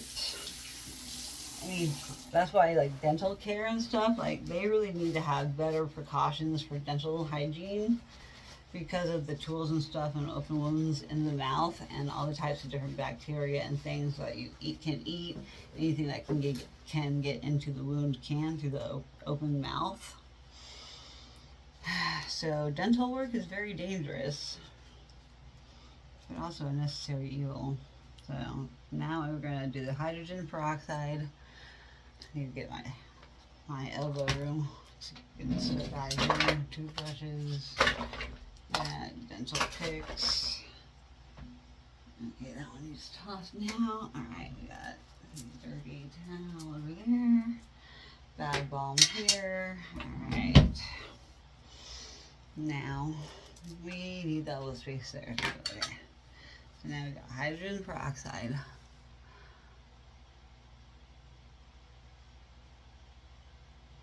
Make sure there's no bacteria, germs on it.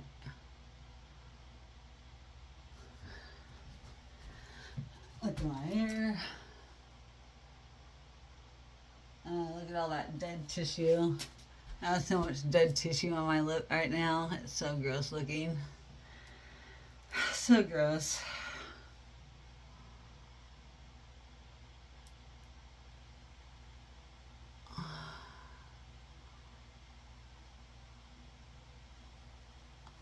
But I need to leave the old layer there so it has some kind of layer of protection until the under layer forms, which I have faulty healing because of my connective tissue disease. Hydrogen peroxide sucky.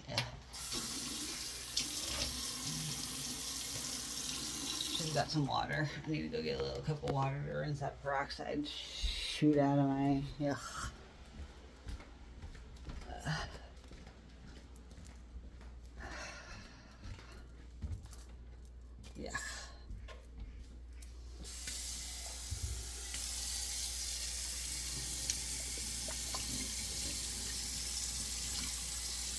would actually be good is another thing that would be good is doing a saline rinse.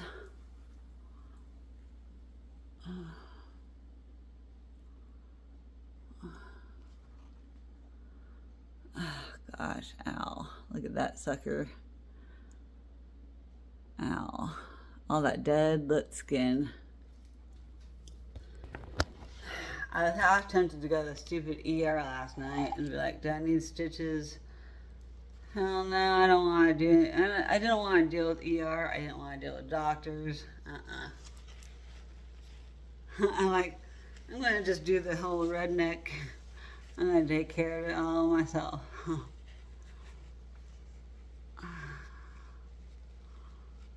I have enough knowledge. Get some of that skin off. Yeah. There we go. Got some of it off.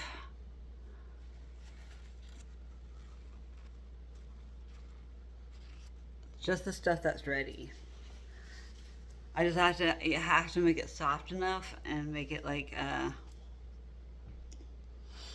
malleable enough.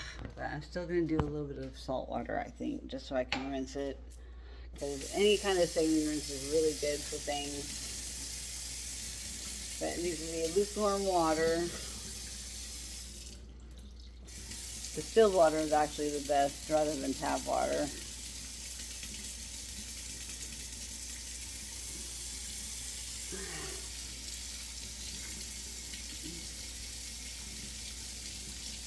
I'm sorry, Stormy. We're gonna go soon, baby. Alright, gotta go get some hot water.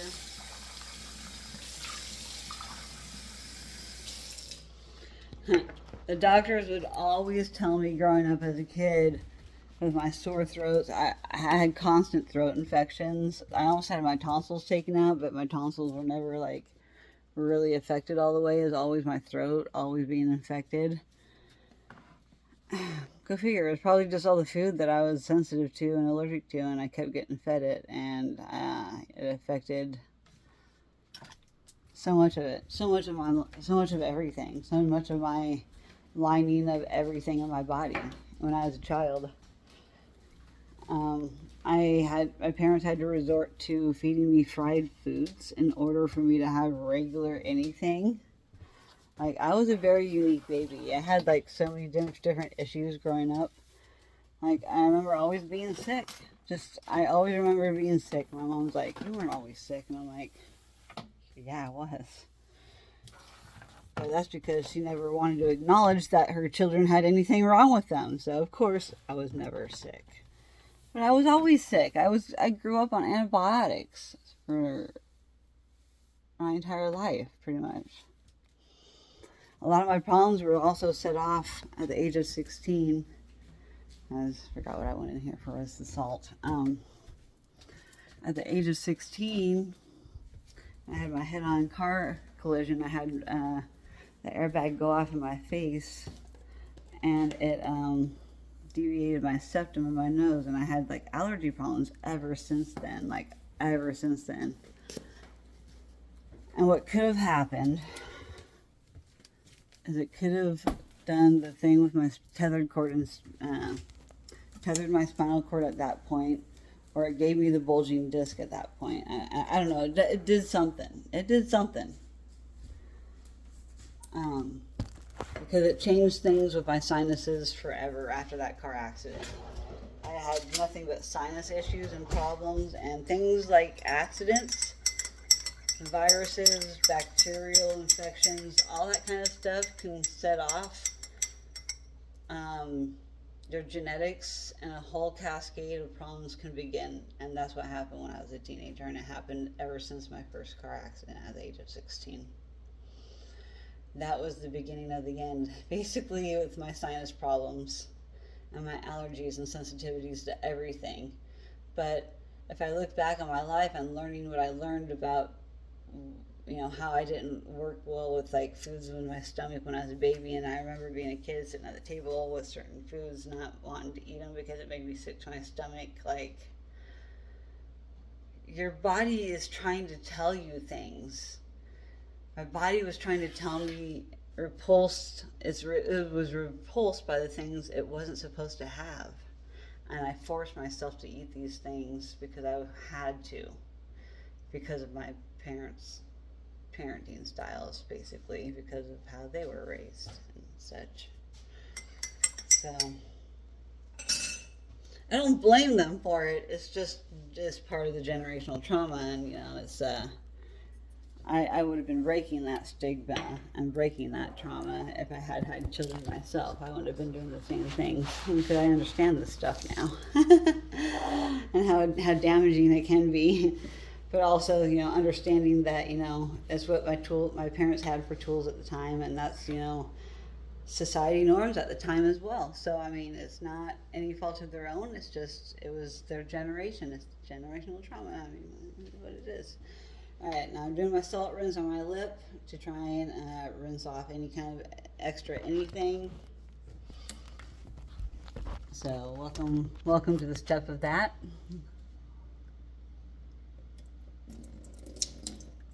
Ow, it stings really bad. I'm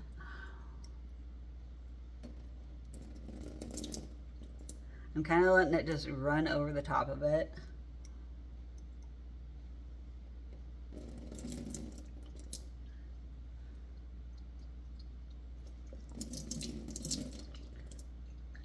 It tastes disgusting.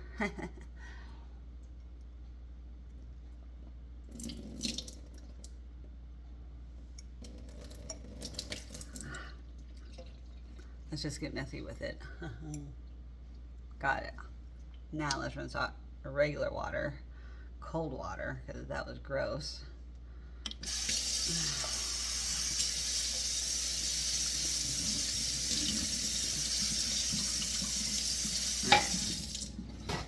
And then pat dry.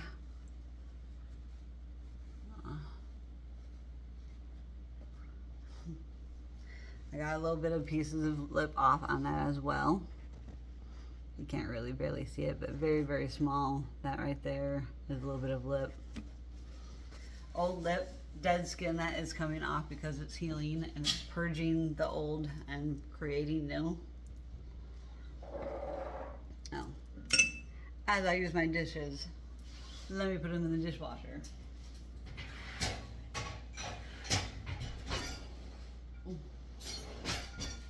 I don't know, for whatever reason, it is so hard for all three of us to just put dishes in the dishwasher after we use them.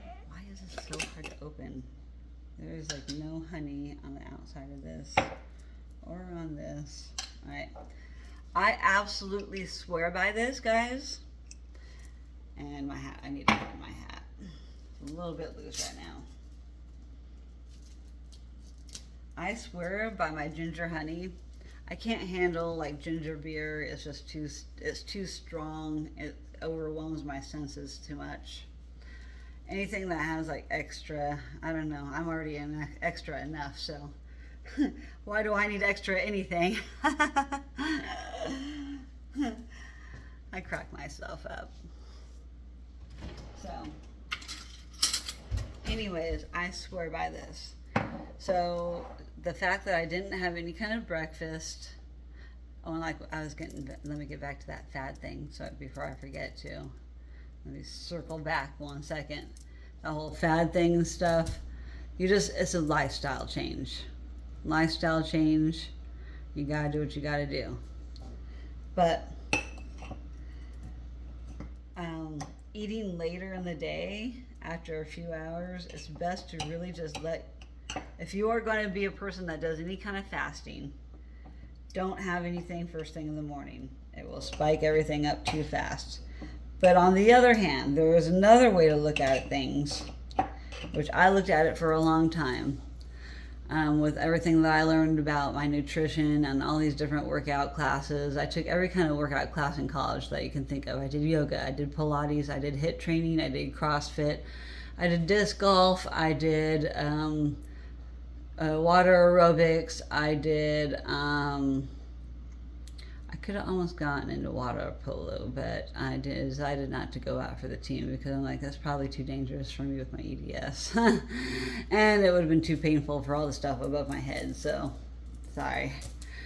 And I've done physical therapy, but Pilates is probably the best for EDSers because it works on the core and it works on your core everything and balancing everything. And then also Tai Chi, just the movement kind of really helps reset things. So a combination of Pilates and Tai Chi and like just anything with movement, fluid movement, low impact anything is the best for any EDSer. There's a lot that go by this book, the Muldowney Protocol, who created the best workout for EDS, and I bought the book and I barely skimmed it, but the gist of it is basically my idea that I've had all along. Pilates is the way to go. It takes a lot of studying your own physiology to understand where your weaknesses are, where your instabilities are the most of, and I know where mine are. The left shoulder and right hip. And I also know where my bulges in my neck and my thoracic and my lumbar are. Being mindful of all of those things, I have to take into consideration the movements that those parts of the bodies involve those bones in. And so I have to very tailor my workouts, and I don't know how to do that quite yet, but I've given myself a great idea now how, by just talking about it just now. But let me go back to this now, full circle, after I finished that conversation. I fully believe by this because with the fact that so 2 of my medications say to take with food. I don't take them with food. I take them whenever I freaking take them. Sometimes it's not until the afternoon, and I feel really bad when I wait until that long because I need to take them a lot sooner. I need to take them almost immediately when I wake up. And so I just try to form that out of habit. As soon as I wake up, no matter what time in the morning I wake up, I just try and take them immediately. Because if not, I will end up forgetting about it and get sidetracked like you all have noticed within the last 2 hours of this Getting Ready With Me video. But I fully believe by this, whether I eat something or not, whether I eat something that I shouldn't have and it gives me cramping for it because it's celiac or it's one of my sensitivities for my mast cell activation and inflammation. Ginger honey. I can't do regular ginger by itself. My mom finally found the right ginger to put in honey. So now I can infuse my own honey instead of stopping, because my ex best friend in Vegas, that I'm still grieving the loss of, she used to send me this honey, and only one person made it, and it was in, this lady's in Arizona, and she sells it cheaper at the farmer's market than she does online. And that's the only reason why I never ordered it online, is because it could get cheaper from the market that she sells it at. But I could always order it online if I really so choose to. But she has talked to the lady that makes it herself, and really all she says is she buys the store-bought stuff, blah, blah, puts it in, infuses it, and she uses the cheap honey for it. So I'm basically doing the same thing now for myself. So I've been reusing the same jar over and over and over again. It still have remnants of some of the original of hers, but I've just kept adding to it, almost like a sourdough starter. I've been kind of just adding to it and doing it myself now for several months, since May. And since my mom just now found the ginger, I have so much ginger in here right now. It's so amazing. But I can't eat ginger by itself, and the honey just calms it down just enough, and it coats my stomach just enough. So just 1 teaspoon of a bite of ginger honey, and it has cured all of my stomach cramps, all of my stomach pain, no matter what has caused it. I don't get pain from it. So in order to prevent any kind of medication pain from not eating with taking my pills, this is my solution. I did have a breakfast protein shake, so I did essentially have something that's just enough to survive. But something so with substance full of some kind of solid. The only thing solid going into my stomach though was ginger. So, bon appetit.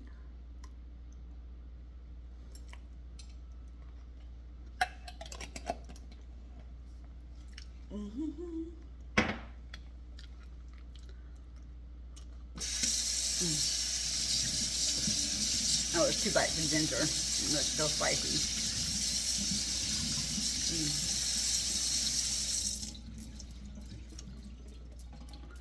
So, I think I may lay off doing pickle canning this year. I just cannot afford to do it. It hurts my entire soul not to do pickle canning. I've been doing pickle canning every single summer for like 5 or 6 years straight. With everything that I want to do right now, I need to make money. And I've put so much money into my bees and stuff lately that I really need to focus on that vice my canning. But my mom is talking about doing more canning this summer. And it's usually the summers that we're off. Like the summers I want to do canning, she has no energy to do the canning, and she's doing all this other kind of stuff instead. But the years I want to do canning, or vice versa, the years she wants to do canning, I can't afford to do it. And then she ends up doing it for me essentially, and then she ends up messing up my recipe every time, and she doesn't do it right. I even messed up my own recipe last year, so I'm kind of disheartened because I've messed up my recipe like 2 years in a row now. And so I'm like, you know what, maybe it's trying to tell me something. Maybe I just need to stop the pickle canning for now. I can pick it up again next year when I can potentially afford to do it better. And I can make sure I have all the right supplies, because usually I end up doing it on a whim because my mom's like, you need to get those now because they're selling them for this price right now. And I'm like, I'm usually never prepared. Usually when they're selling them for that price, I'm never prepared during that time frame, because it's during August, which is the busiest month of the freaking summer. Busiest month with birthdays, with like festivals, with like shows, with like concerts, like the state fair. Like everything is so busy in August that I just don't, it is the worst time for me to can. But it's the best time for a lot of the things to come on for canning. It's so frustrating, guys, because I don't know what to do, because it's just my off year. I can't afford to do the canning this year. I should switch this rag out for a new one. Anyway, put the ginger honey back. Because yeah, I like to try and change out rags every single day. Like I said, I don't like to believe in, and I believe in germs, and I don't like to spread germs around. So the fact that they try to keep reusing this nasty greeny weenie, they even put it in the dishwasher, but I don't even trust the dishwasher to clean stuff right now. This hand towel was from yesterday, so I'm not even going to use that either. I hardly ever use reusable towels because I only like to use them once because of, things spread around in the air that we can't see, and I still need to finish dusting my room. Speaking of things, there's dust underneath, like under here, way back under there. Yeah, I need to clean that. I can't be living in my own dusty air like this. It's not good for my health. I have mild asthma, and I need to stay clean. This is why I could really use a caretaker, so they could do stuff like this for me, like once a month or something like that. It would be really beneficial for me. That way I could get somebody to do that deep cleaning for me. Alright, so anyways, back to my lip cleaning. I got the salt water done. I got the ginger taken. Let's fix this sucker up. So I got the hydrogen peroxide done. Too bad I can't dump it back in the bottle. So So I did the hydrogen peroxide. Now let's look at this guy. He looks a little bit better, right? Let me look at my other closer mirror.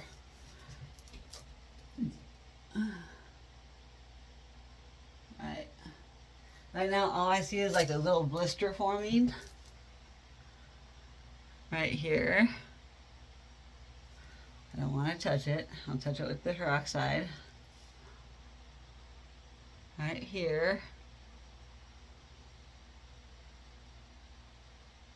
There. That's where I see the hole. Right there. That's either old skin or new skin trying to attach the old skin to the new skin.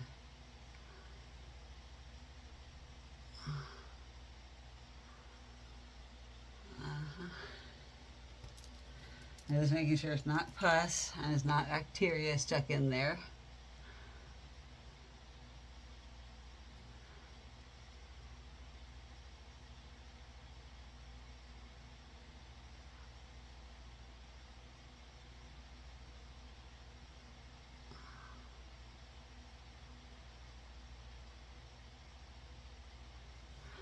Okay, now water.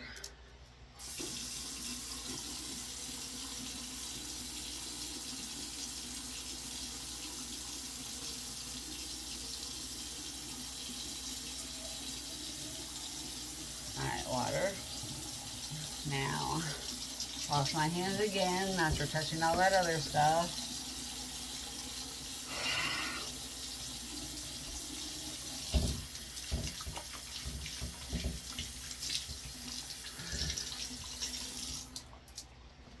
Change the hand towel for the day now.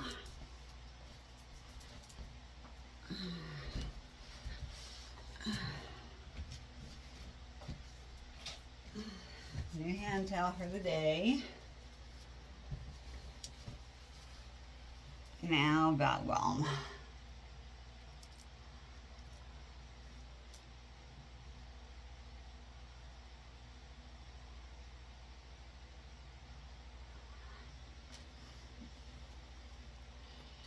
And tie your lips.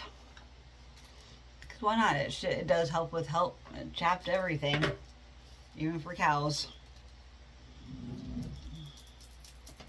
Pour the rest of the peroxide out, rinse that out. Now I gotta go get it in the dishwasher. Now I can dispose of the Q-tips with the peroxide. Put the peroxide away.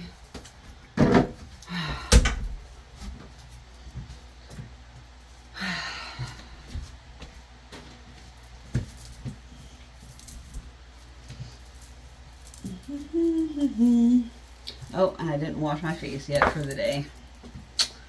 Pull my hair back. Gotta get new lotion on my face. Gotta get new deodorant on.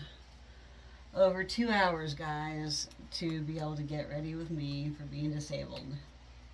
Look how long it takes with all these distractions. I need to order new deodorant. I'm still waiting on my $40 gift card from Stanford University from doing the Empowered Relief Binaural Sounds study.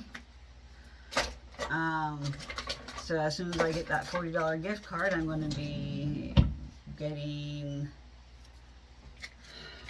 what did I just say? Deodorant. I need to get deodorant.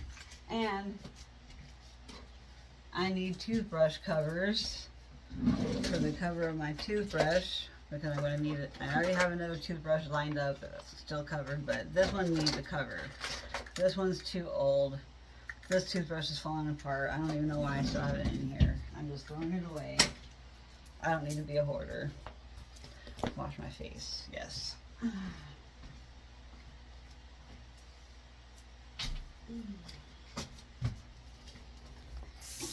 Lukewarm water is best. That way it opens up the pores a little bit. So you don't want to open up the pores all the way so that it absorbs more than just water that will help dry out your pores. Because any amount of water will dry out your pores.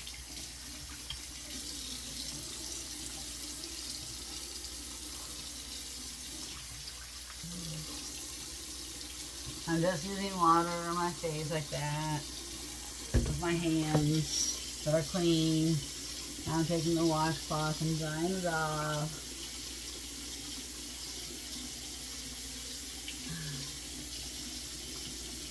One more rinse and one more dry.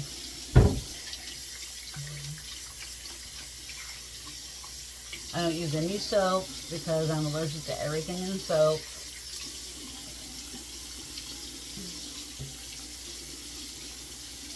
I'm trying to get back by my ear, wash behind my ear, and then dry off, and then lotion.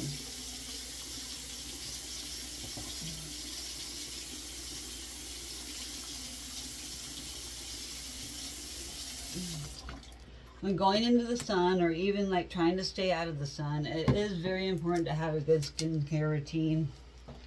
And especially with somebody with a collagen connective tissue disease as myself. Collagen is the main thing in your skin.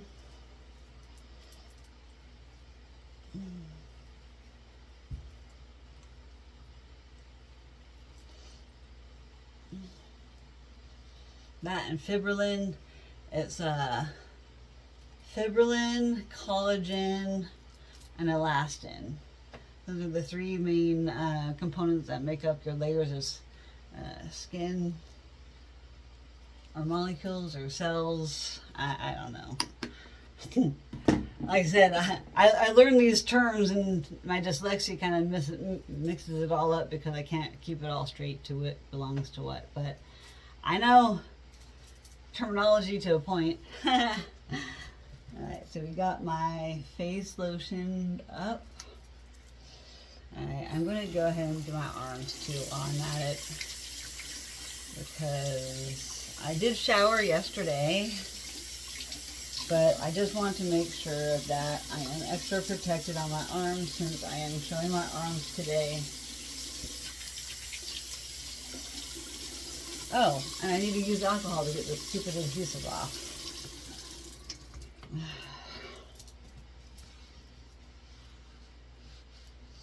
I kind of hate using the same rag as I did for my face as I am for my arms and such, but I just can't afford to do the laundry. Stupid adhesive. Oh, I didn't need alcohol after all, just the rag, I guess. But I'm rubbing my arm red. It's already turning red because I'm rubbing it so hard with the towel. Come on, adhesive, get off, yuck.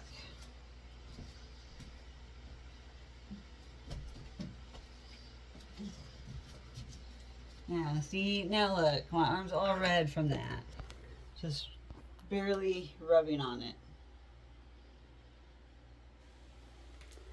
I'm not freaking sensitive, it's stupid. But it's not stupid because I can tell everybody, hey, this is what happens when this happens. I can attest to it. My body breaks down faster than yours. I can tell you how it feels if you want to know, but you probably don't want to know because it sucks. I'm actually really inspired to make some bracelets today. I want to make some more zebra strong ones. Just sorting through my beads over the last couple of days, I'm like, I've been really getting more inspired to make some more. The more I organize them, the more excited I get because I see all the different beads that I have, and then I'm just inspired all over again when I see them all.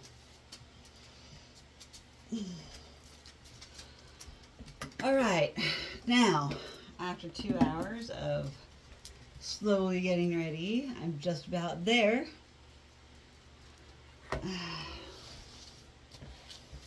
You know, look how much longer it takes me compared to the other day when I have extra things wrong with me, like a busted lip.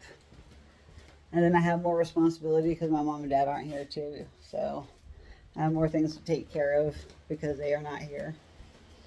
And I still have to turn on the water like they had asked. It's now starting to be, it's actually 12:30 noon now. It should have been turned on way earlier this morning. Better to be turned on in the morning or in the evening. I can still turn it on if I an hour, so let me go check the garden just to make sure. I need to get my sunglasses on. And socks and shoes. Gosh darn it. Socks and shoes. Let's get socks and shoes on. That way it's closer to being ready to leave the house.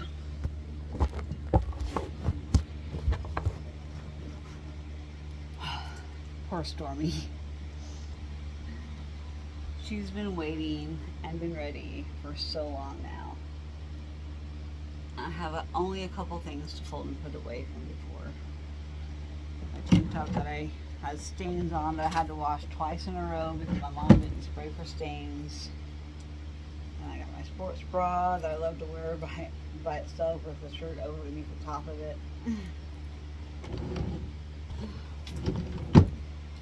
And then my rave cover arm sleeve thing. I finally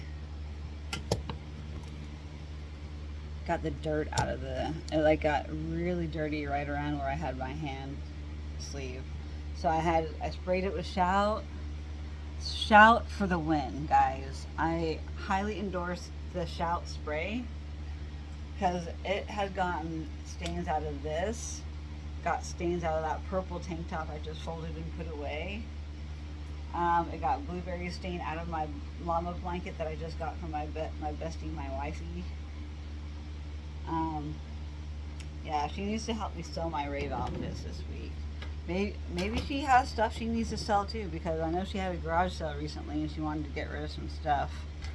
So I need to message her about that and be like, look girl, let's get together this week. Let's get all of our rave gear together. Let's see what we can try and sell together and try and make some money. We need some money so we can go to this festival on September 7th. It's not really a festival, it's a camp out. I want to go to this camp out so flipping bad, and my battery's dying. It's at 18% battery right now.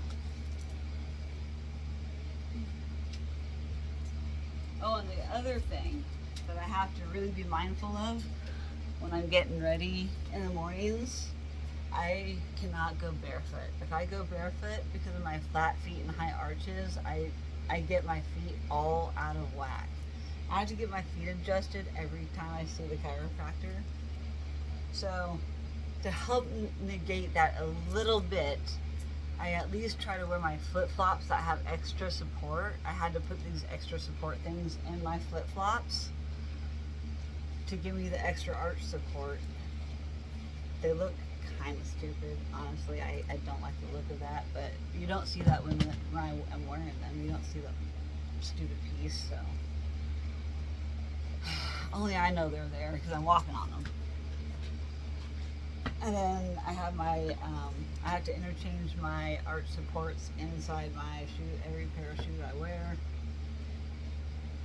Hoka's are a great pair. So what I was taught about good shoes from an orthopedic doctor and multiple doctors is if you can go like this, like push on this, and it doesn't bend, that is a good shoe. It kind of bends towards the tips, so it's a little more flex, but that's okay. This is the least, and then this is the other test. You turn it and twist it. You can barely do that with these Hoka shoes. These Hoka shoes are recommended by so many foot doctors, and I even have my supports inside those, and they really are really great for keeping my back more aligned a lot longer during the day than when I am wearing anything else shoe-wise. I hate wearing socks and shoes.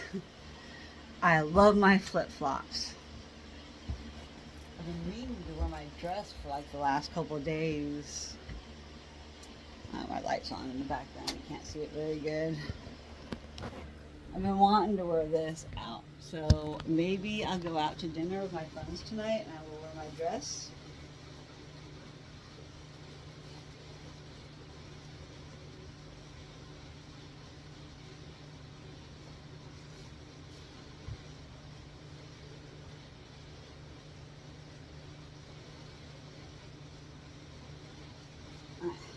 Yeah. my dress later tonight, maybe. Or I'll continue wearing this outfit. We'll see. I don't want to upstage anybody's girl. Like, if I go out with my gaming buddy and his wife, I love his wife. She's been a little bit jealous sometimes when him and I have hung out because she's... It's only because... I don't really want to get into that. It's complicated. She just wants to spend time with her husband, basically. And, you know, he doesn't spend enough time with his wife. So I've been really trying to harp on him lately about, like, hey, what about Charity? You know, what are you doing with Charity? You know, are you doing something with her? It was their anniversary weekend this weekend, so I want to see them do something nice. So I'm going to have to give Charity a call after I take DyormiDog to the park and see what she's trying to do for her hubby this weekend. So maybe I can be involved and we can all have a good time together. Yeah, we're about ready to go, baby. Ready to go, baby? Ready to go to the park? Yes, she is. Let's go check on the garden first. Let me get the air conditioning started in the FJ.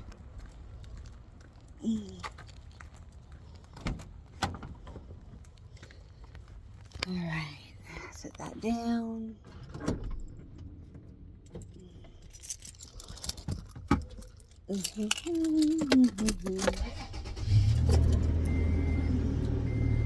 Gosh, I've gone 212 miles in the last couple of days. That's crazy.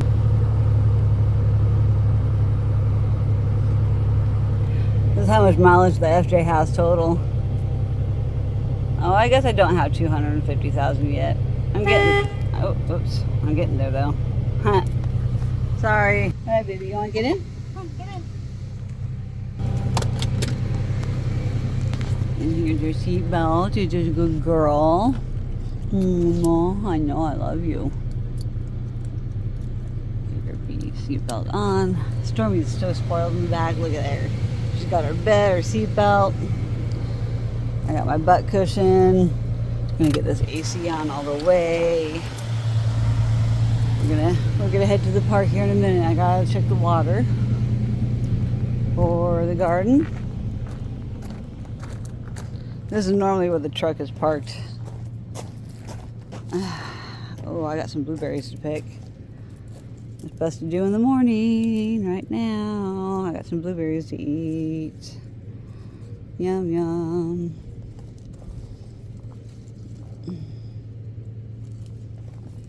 All right.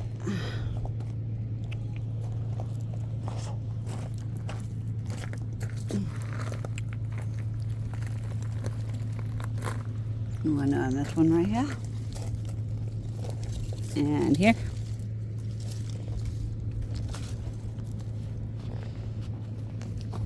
Some of them like to hide under leaves. Yep, there we go, another one.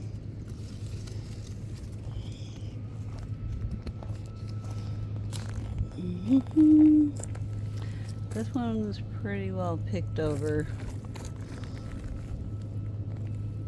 There's still a couple here on the bottom, but they're not quite ready.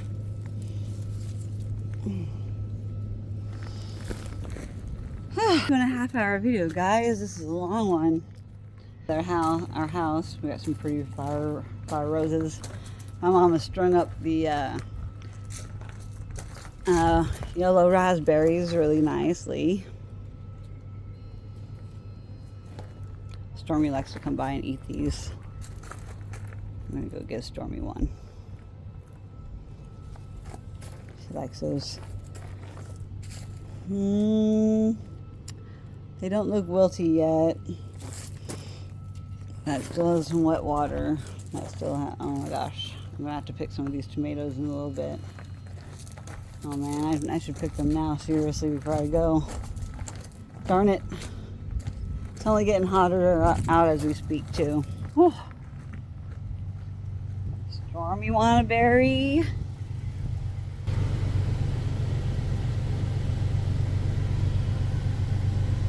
Need a berry?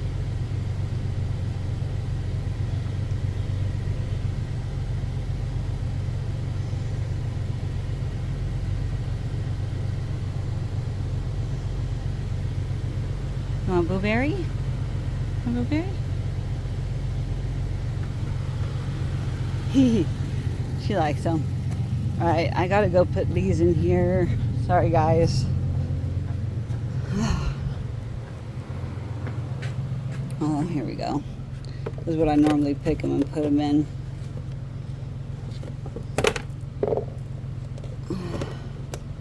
There's my watermelon jelly I made. These are all the pickles I have left over from last year. So not very many. I'm getting very low. These are all the blueberry sauces my mom made. She made way too much sauces. We needed more jelly. We needed more jelly, and she made sauce. And now we're out of blueberries. I'm eating one of my last blueberry and lime jellies that I made a few years ago. The good thing about canning your own jellies is they do preserve for quite a many number of years. I picked cherry tomatoes off from my parents. There's so many today. Holy cow. And I don't want them to go to bad and get overripe during the day today while we're playing at the park and doing whatever else we're going to be doing.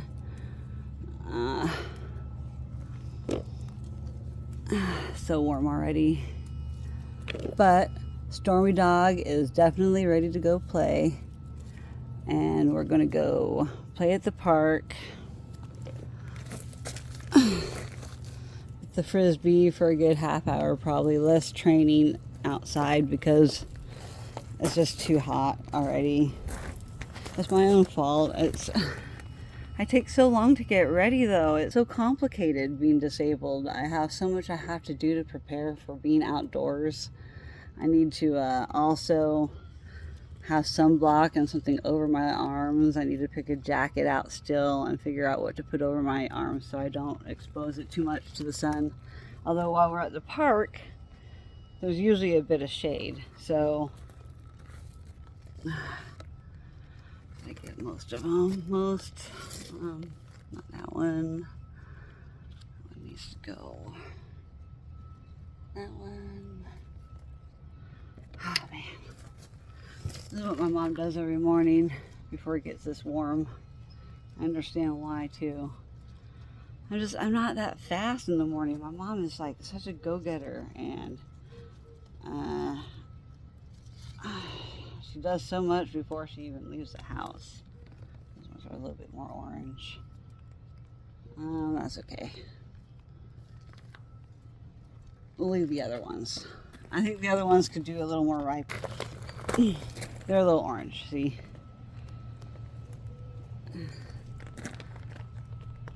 I mean, those ones are almost ready, but I'd rather leave those and get those a little bit better.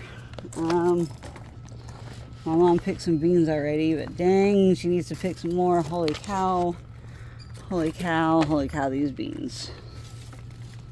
Holy cow. These beans are huge. They're getting big or long.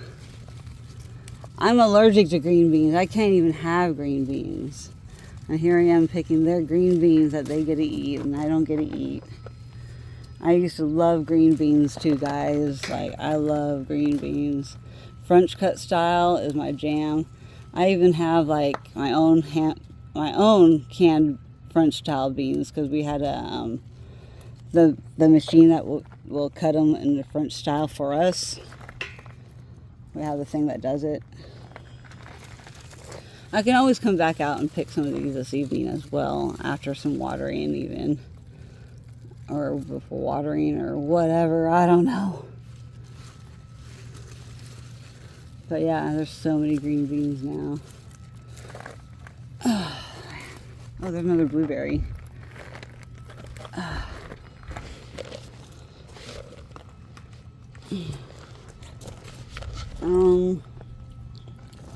I guess I'll just leave more of these for later and pick them later when we get back from the park. Stormy's patiently waiting still in the car with the AC blasting on the window. All the doors are open.